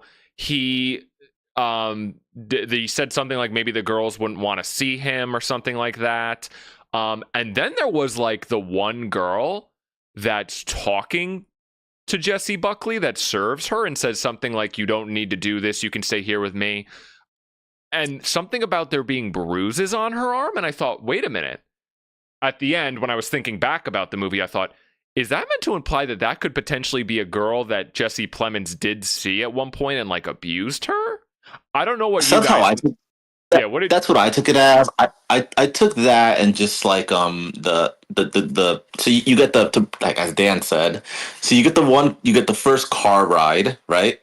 Then you get the whole time in the house. The second car ride to the ice cream shop, and then you get the school, right? So I took those all as just different things he did with one girl, maybe, or multiple women. That's what I got out of the ice cream scene. Like, so maybe he did maybe he introduced his parents to one girl, right? And it didn't necessarily go the way it went as we saw it, but one girl met his parents, right? Or multiple of them met because she's a poet, she's a physicist, she's a painter, so it's like it's just like a combination of multiple women, and then another girl he took to see, to the ice cream, right, to ice cream stand, and that's what I thought too. Like maybe these different women represent different, like the workers. I don't know why they're high. I mean, I guess maybe they're like high school students, because they're the high school students that you see in the high school earlier. Dan, I don't know if you noticed that. But wait. Oh, really? yeah. It's kind of hard to tell because they're all dressed up in the beginning. But like, yeah. Anyway, because you see the two girls, they like make fun of the janitor like walking by. In the beginning, those are the two girls later on. Anyway, so I took it as that, just like a mix of all that, and I saw a really good theory on Reddit about what it is, but that's kind of like my takeaway of it. It's just kind of like this was just something that he did one time with, one or multiple prior girlfriends, right? And now they're all in his brain as like these workers. Yes, I think that I wouldn't go as far as to say concretely, but they are like, yes, definitely past girlfriends, but they are definitely past women that he's fantasized about, and definitely past women that have represented a face to this imaginary ideal girlfriend. I think that's pretty clearly what's being put down. When I was still viewing the movie front ways, I would have said I was more thinking of this as being like another indication this is kind of like about like the trap of monogamy and the limitations of like heterosexual relations that are placed upon women, because it's kind of like these women saying like, you don't have to go with him. It's hinting about his past, like kind of like building into the larger theme. But then when we look at it backwards, it's more about like further riddles in his psychology, and it also serves to, in my opinion, further contextualize like why does he want to go to the school, right? Well, it's because he probably has some connection of feeling like sexually frustrated about when he was a teenager, and so like those women at the DQ represent past failures, and so now he's trying to imagine a great success. So in order for it to be a great success, he has to take this person back over his old losses so he can rewrite those memories, you know what I mean, rewrite those feelings. So it's just adding more to the complexity, I guess you could say. Right. Also, you guys know that's supposed to be a Dairy Queen, right? Oh, is it? Yeah, I figured. Yeah, something. I mean, it's called something else, right? Well, it's called something else for like Tulsi Town, probably copyright reason, like for like copyright reasons. But in the book, it is a Dairy Queen. In the movie, they do the Dairy Queen thing of like holding it upside down. Yeah, it's Tulsi Town in the yeah. I just took it as like a fictitious, like you just make something up for the movie, right? But the upside down thing is specifically a Dairy Queen thing. Dairy Queen. So okay, look at that. I don't know that. The more you know. But did you guys? What? I just think everything is interesting to interpret. Like there's probably not like a clear answer in Kaufman's head even really to like you can interpret these like what like the what if, like was this multiple girls that he's been with, were these girls that he was just fantasizing about, you could, but that little seed of the girl having bruises on her arm, like thinking back now, I'm like, that's a pretty big, like, was he an abuser? Is it a bruise? And Jessie Buckley points attention to it when they get back in the car. Yeah. What do you think? Like, do you like? What do you guys think? Like, I don't know. Like, that was an interesting. Like, just thinking back on the movie, I'm like, oh, is that like that? What that could have been hinting to? Because that's like a whole layer.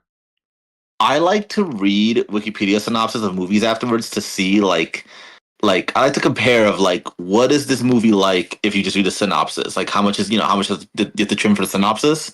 The synopsis describes it as a rash, oddly enough. So I'm curious if like it just has a woman with a rash on her arm. Is that meant to be the same person? Like did the synopsis get it wrong?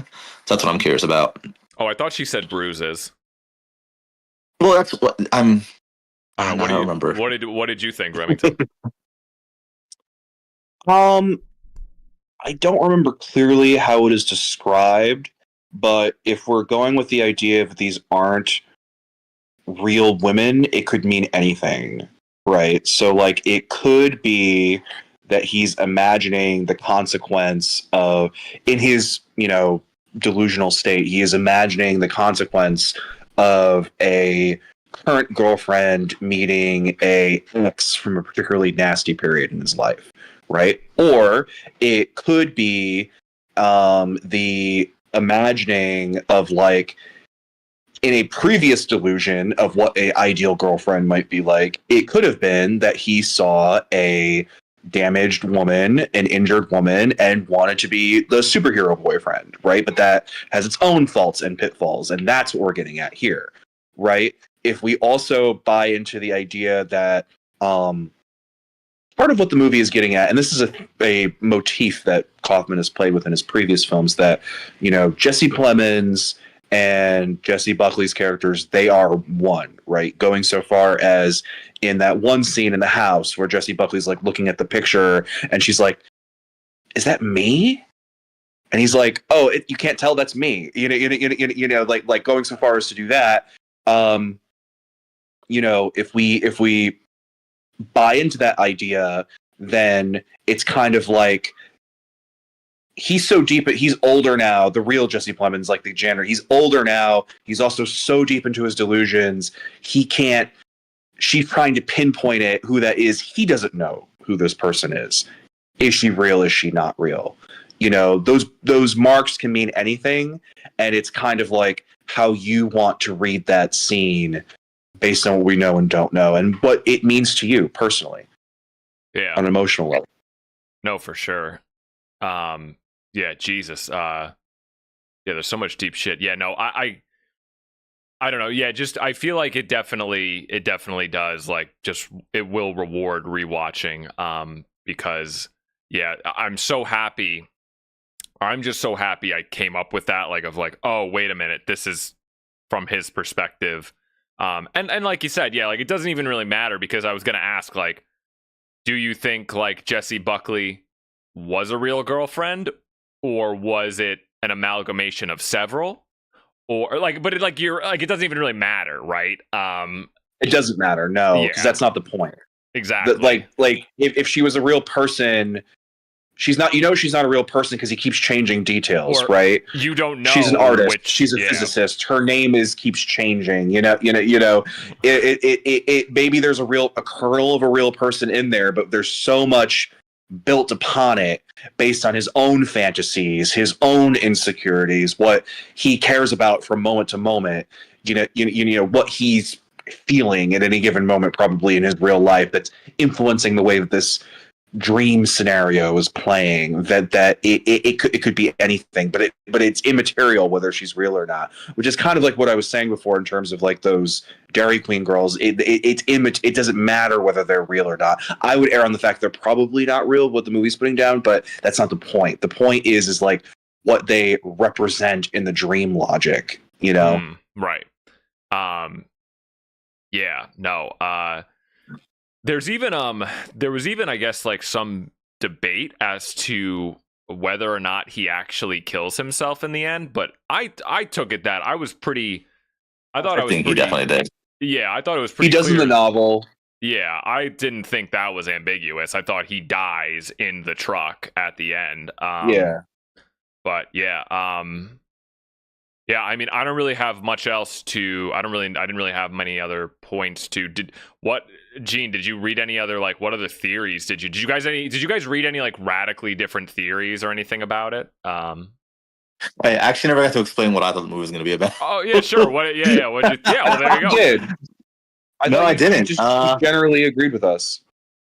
Yeah, but I just didn't explain what I thought the movie was going to be about at first. That's why I asked you guys what you guys thought it was going to be about before you realized that Jake is the who we're watching, right?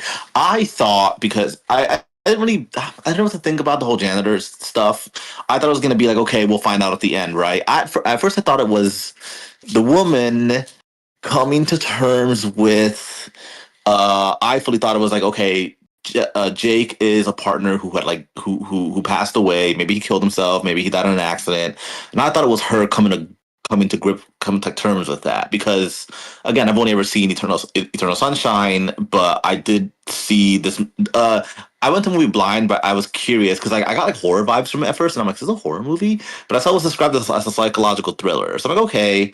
Well, I've seen Sunshine, and that movie is very psychological and abstract and surreal, and dives into like like psychosis in the mind and all that crap. So I thought, okay, maybe this does too. So I thought, oh, is this like a deep dive into like her not knowing how to come to terms with her deceased partner, and now she's maybe recounting various events, the big one being this pivotal moment where she met his parents for the first time. And as you get to the parents, I thought, okay, like he clearly had a very interesting, strained maybe relationship with his parents. Like when they mentioned the basement, I thought, okay, like there's trauma there. And I thought, is she realizing now like that's the reason maybe he killed himself and she just didn't see it before, and now she is, and she's kind of like recontextualizing her whole relationship with him. And she also feels guilt because during the entire relationship she thought about leaving him, right? And maybe he killed himself after she left him, or maybe he killed himself before she did, and she feels bad about like having thought those feelings. That's where I thought it was going, and then it didn't go that way. So I was like, okay, I'm wrong, but maybe my movie would have been better, guys. Let's write my movie. Let's do that. So that's kind of where I thought was going at first, and then as really once you get to the house and it starts coming together, like, oh, okay, that's when I thought too, like her going, because I'm thinking like, wait, so why was the janitor in that house in the beginning? So I thought maybe this is her later on. Like I thought it was gonna make some reveal at the end where like in the end we see like an older version of her. She's revisiting the house and the janitor like finds her there or something. I don't know. I mean, I've tapped into there's a very great video game called What Remains of Edith Finch, which is about that this woman goes back to her mother's childhood home, and kind of like throughout the story you hear narrations of Edith Finch, the character, talking about like she's kind of recounting all the stories that her family, that her mother told her. And this is like a home that's been in the family for like generations and generations and generations. And basically the family, a lot of them met like untimely ends. So I may have like subconsciously tapped into that, right? Like a revisit to a house. And so I thought like all her friends calling her were like, maybe they don't know where she's at, whatever. And then turns out it's not the movie at all. But let's write that movie, guys. There you go. So maybe I subconsciously tapped into did you guys watch The Haunting of Bly Manor at all? No. Yes. Anyone? Maybe like a big part of it's her coming to terms with her boyfriend having been killed in a traffic accident, right? Is that it, right? Yeah. Also Fleabag. Did you watch Fleabag? Either of you? Yes. Same with that, right? It's the first season. It's Fleabag coming to terms with she's the reason for her spoilers for her best friend's suicide. So maybe I subconsciously tapped into that as well. So yeah, that was kind of where I thought the movie was going to go. And then as it became more apparent, like, oh wait, no, like this is very much about Jake and his relationship with his parents, and oh, he's the janitor. Okay, oh, he's maybe. So I don't think we haven't talked about this much. We mentioned like, how do you guys feel about his portrayal of his family, and like I think it's like this is how he viewed his parents, right? And we don't know how true it was. It could be skewed. It could be, there's some trauma there, but like especially Toni Collette, who's so fucking good in this. She's very like nervous, right? Very nervous, awkward energy. They're both so good. Exact, for sure. Who plays the dad? Remington? David Thewlis. Yeah, he's very. I got the vibes of him of like, and he keeps mentioning how he's like, I didn't know, once he turned, like, I don't know, he was talking about the time he was 8. He keeps mentioning like sports and stuff, and I got the vibe of like, okay, like, he definitely felt like he was like a disappointment to his father, right? Maybe his father wanted more of a sports like jock kind of guy instead of an intellectual kind of guy, and it's very interesting seeing that, like, and then especially once you see them like go through different ages, and you see the scene where his mom like dies, I guess, right? It's I took a lot of my takeaways were like, how much of it, what he seems to remember his parents were like, how much of this is true, right? How much of it was just kind of like through his lens, because he maybe, we don't know what his parents' intentions were, right? I found that all very interesting. Yes. No, go ahead. it's a really great showcase of what David Thewlis and Toni Collette can bring to the table as actors, because they're acting on so many different levels and they're able to approach the character from multiple angles throughout the film, because it's like different moments in time, different moments in like space. It's very interesting the way that they're able to turn that. And so I was like very impressed with how that worked. To me, I would read it more as, this is Jesse Plemons' delusions, layered, riddled, wrapped delusions about his anxieties with relationships. So this is him specifically imagining, oh no, she's going to meet my parents and it's all going to come out how I was like this mediocre kid that they all had high hopes for, that I believed a little bit when I was younger and still kind of do today, can't completely let go, but I didn't amount to much in any particular vein, and it's all going to come out, and they're going to see how weird my mom is, and then she's going to realize how sick my mom is, but maybe she'll realize that I'm a good son in the end, but am I a good son? I don't know. And they're going to see that my dad's going senile, and he's also a little bit of a jerk, so I don't know. And I kind of regret being like this. I hope I'm remembered as a good son because I'm older now. Like, it's all these different, basically the whole movie, once you like put it to terms, you realize it is the ramblings of someone who is so lost the plot and is so deep in their own head that it comes across as inconsequential, incoherent. I mean, once you say it out loud, but this is the strength of the visual medium. We get to depict these things. We don't have to say them. I do, yeah, for sure. Well, no, I get what you're saying too. And it's just such expert casting to have both of them, because this is like channeling Toni Collette, like post Hereditary, and this is like deep cut. This is like what David Thewlis as an actor does best, where he plays these like middle-aged, kind of like deeply disconcerting working class Brits, and that's like his bread and butter. Like, go watch Mike Leigh's Naked. Incredible film. Deeply uncomfortable watch, but that's like a god tier performance from David Thewlis. It's a 90s movie where he plays like this like real shithead guy who's like on the run, and he winds up back in like the city because he wants to crash with like an ex-girlfriend, and basically the whole movie is him like wandering around the city and just like annoying people, just like constantly annoying people with his endless rambling monologues and just talking about whatever and really trying to get under their skin because he has nothing else going on in his life, and it just makes him feel good feeling like a smart guy. Like, it's really fucking good, and it's that energy and that tradition that he's channeling, that he brings in this role where he plays kind of just like this farmer who probably has a high opinion of himself in his own estimations, but really is kind of insecure about that too, because he knows he's also just a farmer, so he's like, well, I don't really get your art. That's stupid. It doesn't make sense to me. I know things you don't. It's like, well, do you, Dad? Do you? But then it's like, he's sick now, so you have to take care of him. So you have to put that aside. Like, there's all these like different layers, and he does it very, very well. Similarly, he does a similar kind of character in like season 3, I want to say, of Fargo, which he won an Emmy for when he plays the villain of that season. I was gonna say, have you watched Fargo? It seems like right up your alley. Yes, he's very good in Fargo. Yeah, I want to watch it because Juno Temple's in season 5, and she's in. I'm not caught up on Fargo, but I did see like the first few seasons. Yeah. Well, she's in Ted Lasso, and like she plays such a different character in Ted Lasso. Then I saw that she's in Fargo, and I'm like, oh, that's a really good jump for her. I feel career-wise, it sounds like it's a nice leap of faith that she took. Have you watched Ted Lasso? No. Well, I've seen a couple episodes, but I've not watched it. You know who Juno Temple is? Yes. Yeah, I know who that is. So she stars in the 5th season of Fargo. And I just remember when I saw the promotions, I was like, that's actually, I was like very happy to see like an actor, taking on a role that's like very different from now the role that made her famous, right? But what was I gonna say? So I'm glad you mentioned so about the parent stuff, like alternate perspective for you, maybe like because you're saying it's a character who's lost the plot, right? So and he's hoping to like he probably feels like a disappointment to his parents.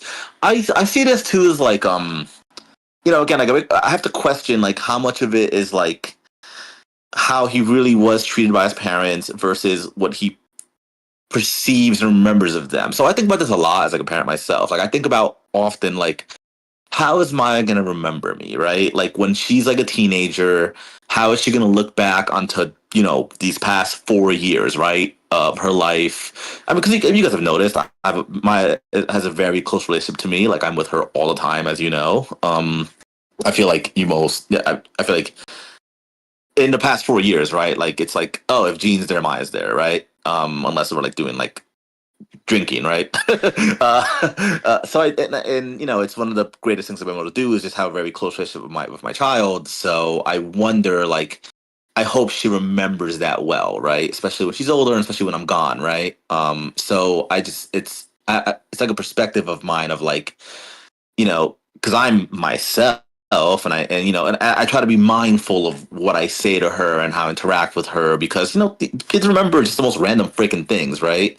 The most random things stick with children. So I try to be very conscious of like, am I doing a good person? Am I doing a good job being present for her, right? Am I doing a good job like just so she remembers that not only in like 10 years, 10, 15 years, but 20 years, 30 years, and then ultimately when I'm gone, right? Like how would she speak of me in like, so what? I will live probably statistically another 30, 40 years, right? So like how would she speak of me in that time, right? Right. How is she gonna perceive of you in her mind? Exactly. Yeah. Like what are her exactly? And how she perceives me now? I mean, right now to my understanding, I'm her father, and I'm probably her. Miriam and I are probably her whole freaking world, right? But that's going to change as time goes on, right? As she gets to know me as an adult and as a person, and it's just something I think about a lot. So it's kind of like and I think I personally think I'm doing a great job, but it's kind of like I hope she remembers it that way. So maybe that's why I have that little perspective of this. I have said to her, Maya, you could have a lot more trauma. No, that is a really that's interesting. Well, because I'm sure we all have these like ideas of like our parents. Like you think about like what I thought of my parents as like when I was a child versus now as an adult, right? Especially since all of our parents are still in our lives and we're also well into adulthood now, right? I'm sure we all remember the first, like I'm sure we all have a idea of like in our mind of like, oh, this is when my dad and my mom started treating me as like I'm still their child, but like I'm an adult now, like and like they respect that. For me, it very clearly was like when I became a dad, like not that my parents treated me like a kid, but that was like like you are a dad now. Even though you're married and you have like nope, you are a dad now, and it was like a noticeable shift, right? As long for me and my parents. Interesting. Yeah, I mean, I think it's that you would connect with it in that way, being a parent yourself. Sure. To me, the parents are, since everything is an abstraction, right? The parents are no different. They are also an abstraction. So the mom represent like they are an abstraction in terms of like what it's saying about relationships, which is kind of just like he's being neurotic about like all these different encounters might have meant if he ever took a girl to meet his parents at any different stage in his life and how that might have played. But they also represent like the mom is kind of like a warning to women of the different ways that you can become trapped and the different limitations that can fall upon you, and different eras that might have happened and how these things tend to play out and the consequences it might have on your psyche and your personality over time. And the dad is kind of like, he just represents like classic father-son bullshit. You know what I mean? Yeah. And what that might look like as that metastasizes over time. Sure. And so it's if there is a message about parenthood and what stays, I would say like I would say it's almost unknowable on that question, because it's kind of like saying you as a parent can't really control what imprints No. on your child. You may hope for the best, but Yeah. it's fairly unpredictable, and plenty of good parents have failed where they thought they were succeeding, and it's just what sticks is what sticks, and that is life. Oh, yeah. And I think that's the best you can hope for in terms of its like message about parenting, because the crazy. end result is kind of bleak, right? It's kind of saying that like, no, if we are to take like anything away from this, is like, oh, this man probably didn't have the best childhood, even if you could maybe read between the lines and find ways that they were probably good parents actually, and this man is lost in his own head. It's a mess because life is a mess, right? It's one big circle of mess. And for sure. And it's kind of a layer even deeper, because it's not just this is how, like, this abstraction of how Jesse Plemons views his parents. I mean, I'm sure to an extent you could say that is how he perceives his parents, but it's a little bit even more of a layer deeper, because it's how he believes a girl that he brings home would perceive his parents.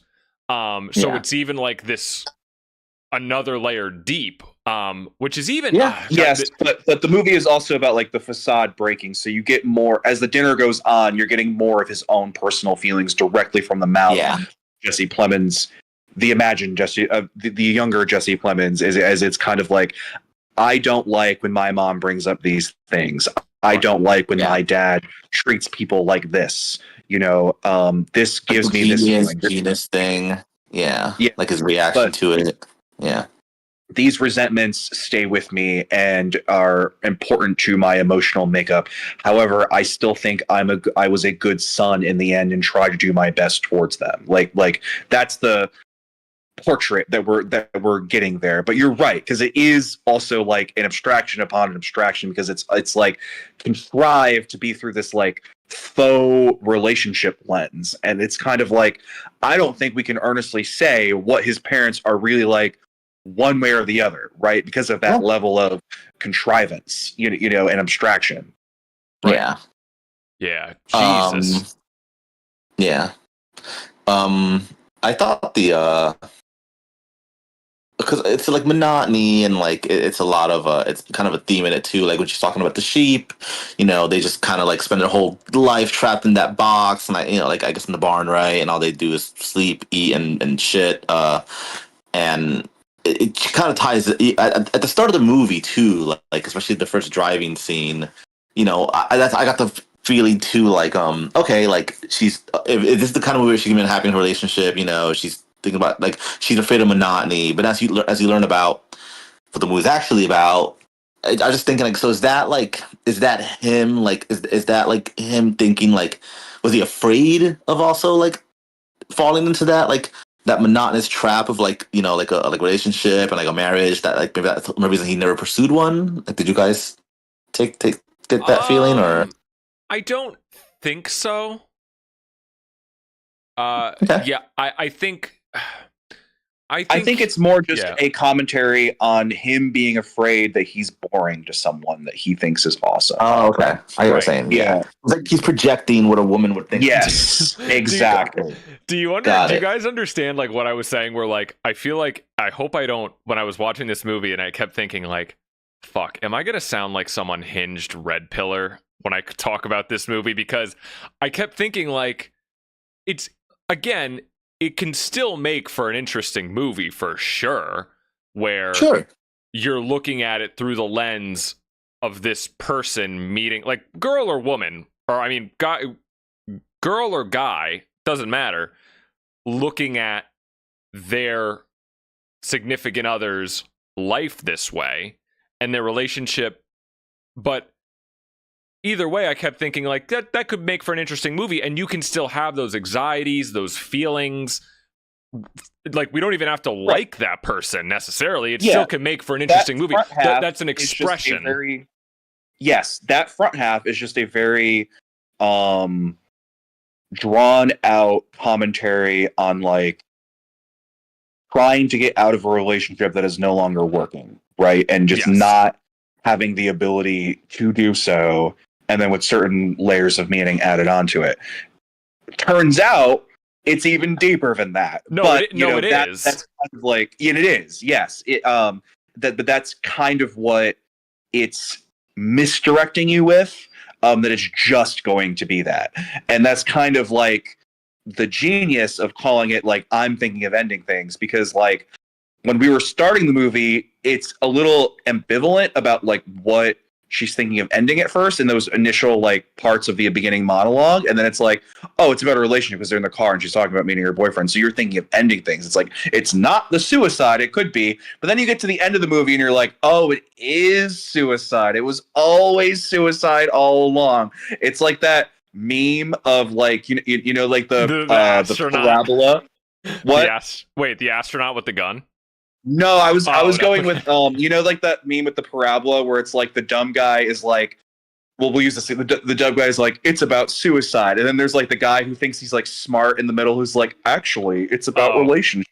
And then like the smart guy at the end, at the other end where the genius tier is supposed to be, it's like, actually, it's about suicide. Like, yeah. And the joke is about like not second guessing yourself, basically. But yes, that's like kind of what it is, or like growing to develop more nuanced understanding and seeing like the value in like the more incomplete side rather than like the sophomoric side. You thought you knew something that you didn't. But yeah, no, exactly. I feel like if the movie ended and it was pretty clear that it was still from the perspective of Jessie Buckley's character, I feel like I would still have this weird impulse to say like, well, what the fuck makes you so special? Like, because if we never learn a reason as to why you're thinking of ending things, like, I feel like I still would have had that as like a almost kind of a complaint of like, well, and like, that's because Dan, I'm a misogynist. I'm a raging misogynist, and I hate women.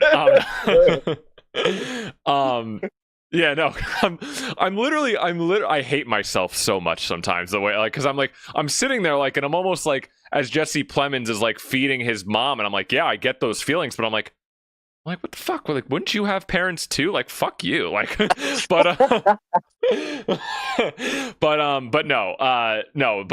again, okay, yes, this was like your fourth date, and you were like, okay, we're going for dinner.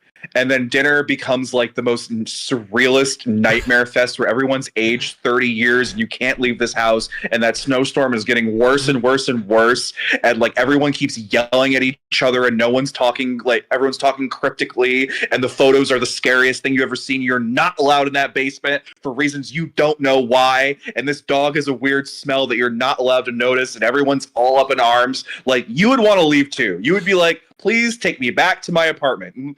And to be fair, Jesse Plemons is like acting like Jesse Plemons at a lot of points where like, Jesus, this dude's a little off-putting. But yeah, like when he asked her, "What kind of American are you?" Yeah, it's kind of crazy. Yeah, when it cut to that, could possibly be good for Frito-Lay. yeah. Oh my God. I'm here from Washington to investigate these murders. God damn it. And yeah, when he shot that kid in the middle of the desert when they were trying to pull the train heist, that was weird too. The Breaking Bad. But you know, it's fun, and kind of just jumping off of that and kind of, I guess, maybe wrapping up because I don't know how much else I really have to say, but I gotta watch Alien. I gotta watch Alien Earth. So yeah, I'm pretty much goddamn, man, I gotta give it Jessie Buckley. Absolutely stand out for me. Yeah, she was really good. What else? I love her so much. I think I think Jesse Plemons was great. I think Toni Collette. I think all of them were great. Yeah, great and everything he does. Yeah, I think Jesse Plemons is a little bit more just playing to his strengths here. I mean, it's still a demanding role, and he still has to do a lot. But I think he's. Like, I didn't know he could sing. Like, that's real singing. That was apparently him. Yeah, look at that. Yeah, that was weird. But the layers that Jessie Buckley is working with here, and the amount of dialogue she has. I mean, I don't know why, just because she was working in so many layers deep. I always, a perfect example of one of those actors who I've always known the name. I couldn't tell you what she looked like. I couldn't tell you what she's been in. But now I'm like, oh, I'm gonna think about this movie the next time I see like, oh shit, Jessie Buckley. Like she's gonna be someone that I'm interested. She's in. gonna be Jay Kelly. What's that? She's what? She's gonna be in Jay Kelly. That's her next big film that's coming out. What's Jay Kelly? I don't know what that is. New Noah Baumbach film starring George Clooney. Nice. Okay. Yeah, it's coming out later this year. Anyway, yeah, I love Jessie Buckley. I actually love her in everything I've seen her in, and I actually feel it's one of those actors that I like discovered pre-COVID that then blew up post-COVID, and I'm like, where y'all fucking been? Because like you liked her before it was cool. She was a villain in like one of the seasons of Fargo, and she was so fucking good. And I was just like, who the fuck is this person? I've never even heard of this person. And then suddenly, like everyone and their mother saw like I'm Thinking of Ending Things, and then The Lost Daughter, everything like that. And I was like, oh shit, and then Women Talking To, and I was like, oh shit. It's Jessie Buckley Fest. Everybody loves. Same thing with like fucking Jesse Plemons himself. Like going from like seeing him in Breaking Bad and then discovering that like everyone loves him and now he's this great. Since that he's become this great beloved cult actor, and it's like, oh my god, how did Todd from Breaking Bad become this great sensation and hit? You know, like it's kind of crazy. But yeah, no, she's so great in everything. And if you haven't seen The Lost Daughter, go check that out. She and Olivia Colman are both really good in that movie. Okay. Yeah, no, that was one of the biggest takeaways from this movie was, okay, she's going to be someone that I'm going to perk up when I see her name now. Isn't Olivia Colman in something coming out soon, or it came out just recently or something? She's in The Roses opposite Benedict Cumberbatch, which is coming out soon. It hasn't come out yet. Yeah. Are we anticipating that? Does it look good? I want to see it, but I'm told inside gossip says it's not great. Because I love Olivia Colman, so you know. Yeah. I love that whole cast, like her and Benedict Cumberbatch. Sorry, but Boing Doing Cumberbatch. I couldn't do that off the top of my head. But anyway, yeah, Benedict Cumberbatch, Ncuti Gatwa's in it. Andy Samberg, Kate McKinnon, they're all in that film. It should be fun. But yeah, that's not out yet. But the trailers have been everywhere, so that's probably why you are thinking of it. Yes. Okay. Yes. Cool. Well, I mean, that's pretty much all I have. If you guys want Are we gonna to closing thoughts? What's our rating? Are we gonna give it a rating? Yeah, if we're ready, we can give our ratings. So yeah, I think it is absolutely, like I said, I was thinking when halfway through this movie, I thought, this is really, really good. I think this is definitely working for me on a lot of different levels, more than like some of his weaker movies that I don't like as much. But by the end, it completely blew me away, won me over, and I was like, whoa! I was like, yo, this is like a Kaufman movie. I really got that whole threw me for a loop. And I think it's borderline a masterpiece. I just, again, the way that Kaufman takes Ben's reality in his movies to illustrate a deeper point is something that I just feel like filmmakers don't really do, and how much he's able to bring filmmaking as a medium to its full potential. So I always appreciate that, even if his movies like are kind of puzzle boxes. I just think there's so much to grasp onto. And yeah, I thought it was pretty amazing. So yeah, I'm definitely feeling a 9 out of 10 on this one. I thought it was great, and I love Charlie Kaufman. I still haven't seen all of his movies, but I gotta see some more of his stuff. And I'm curious, Remington, to you as well, like what your relationship is with Charlie Kaufman now going on this whole Kaufman arc. But yeah, so Gene, why don't you go next? Yeah, go next, Gene. Yeah. I will give it a solid 4.5. Actually, I actually quite enjoyed it a lot more than I thought I was going to, and I did find myself a little like in the first the first 20-25 minutes, I was having a little hard time with it because I'm sitting here like, okay, like is this just about relationships and this like girl just break up with him already? But as it kept going, I was like, okay, there's more here. Once they got to the house, I'm like, okay.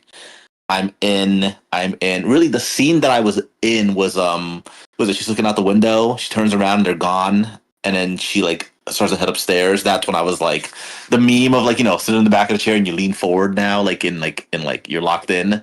that exclusive moment was I was like, okay, this ball's moving finally.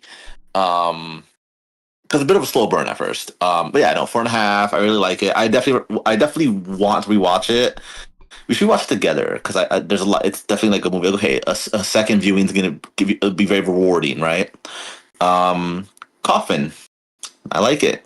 You know, I definitely want to watch Malkovich because I've heard it's very good. And hearing Remington talk about what is it? What's the what is it? What is it? Annalisa? Annalisa? How do you pronounce it? Anomalisa. Yeah. It sounded like you quite enjoyed that one.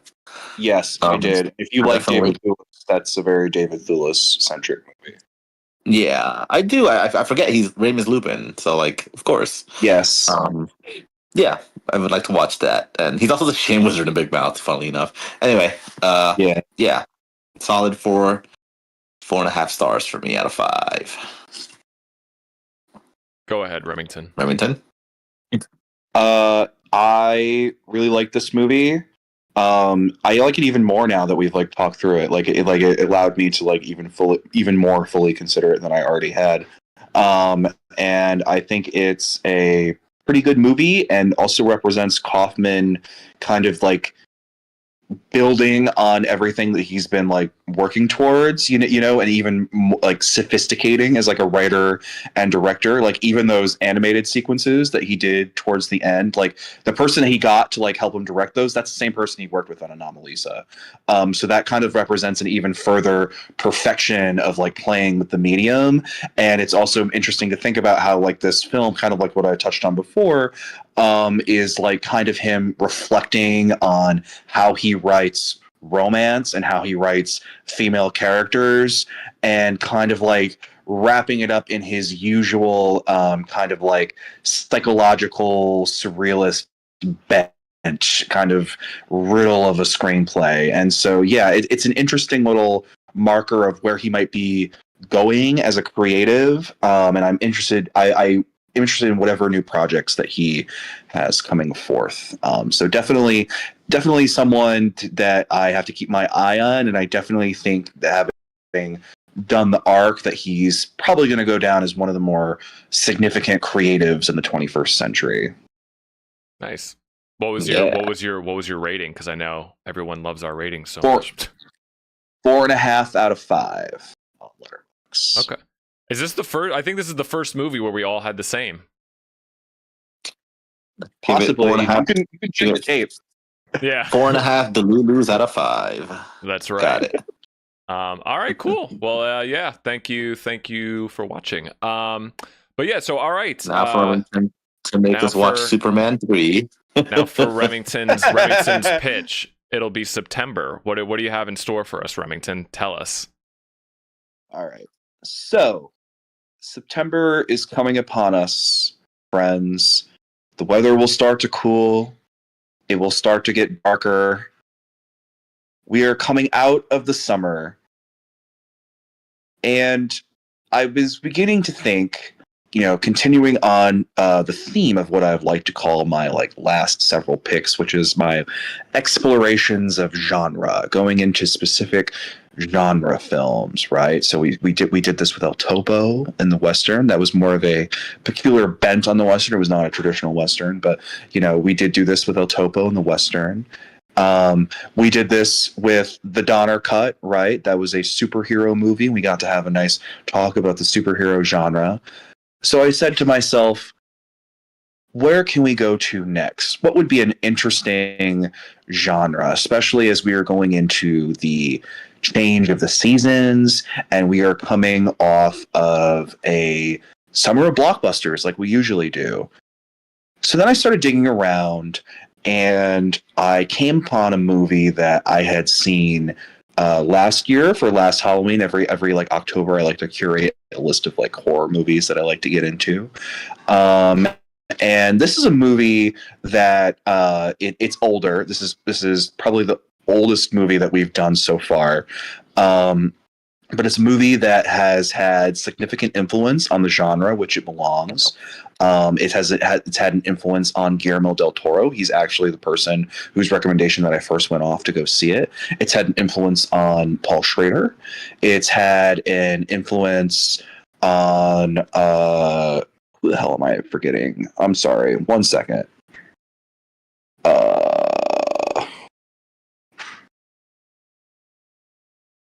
It has had an influence on.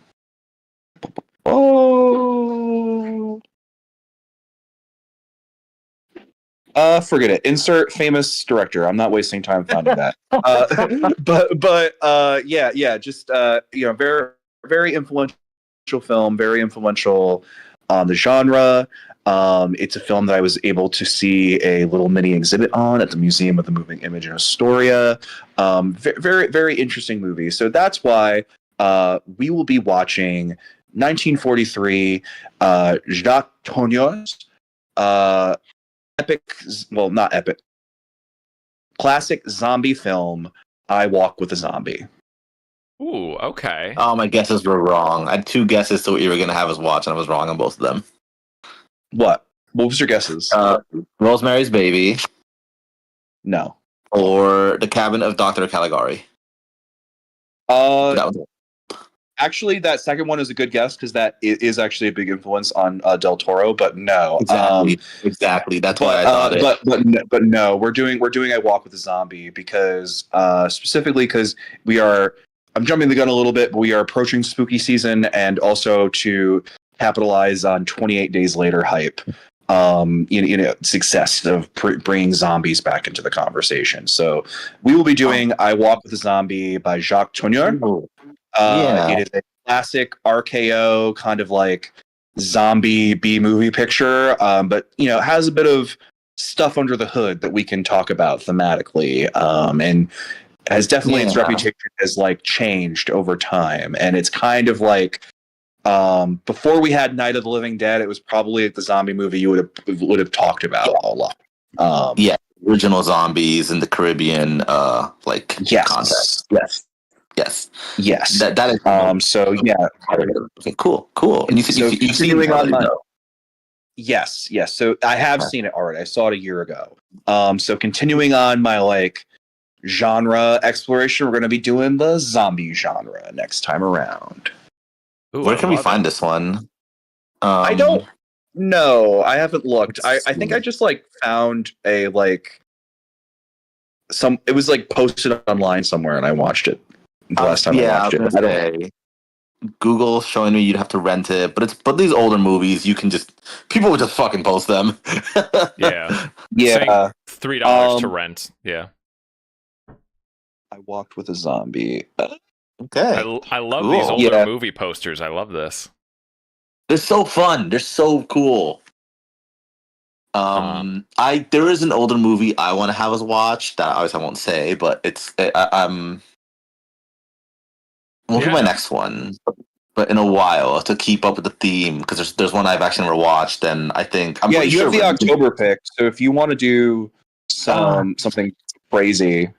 It won't be crazy. It will be more thematically appropriate. But there's a movie I've been wanting to watch for a long time, and it keeps. I won't spoil it, obviously. But I listened to.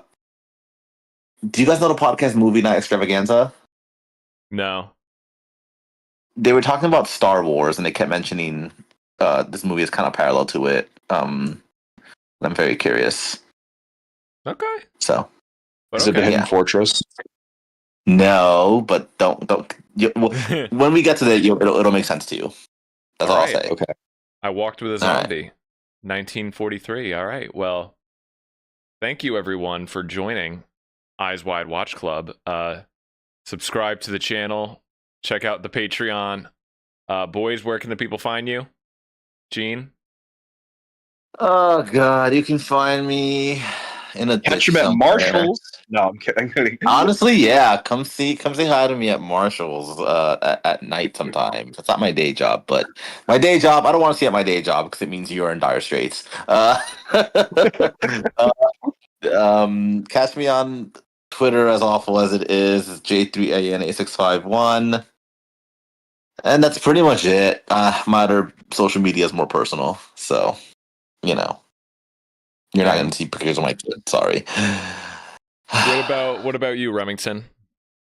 You can catch me on Twitter at Angrier every day. You can see me talk about movies and the dire straits of our republic as it crumbles around us, such as it is. You can also find me at rspore on Letterboxd, where you can see me write cranky reviews about various movies that I see that I subject myself to every weekend. So those are two good places to find your boy. Wait, catch me on Letterboxd too, J3AN865. That's right. My reviews aren't cranky like Remington's. There we go. All right. Well, thank you for watching, folks. Good night, everyone. Play me out, Gene. That's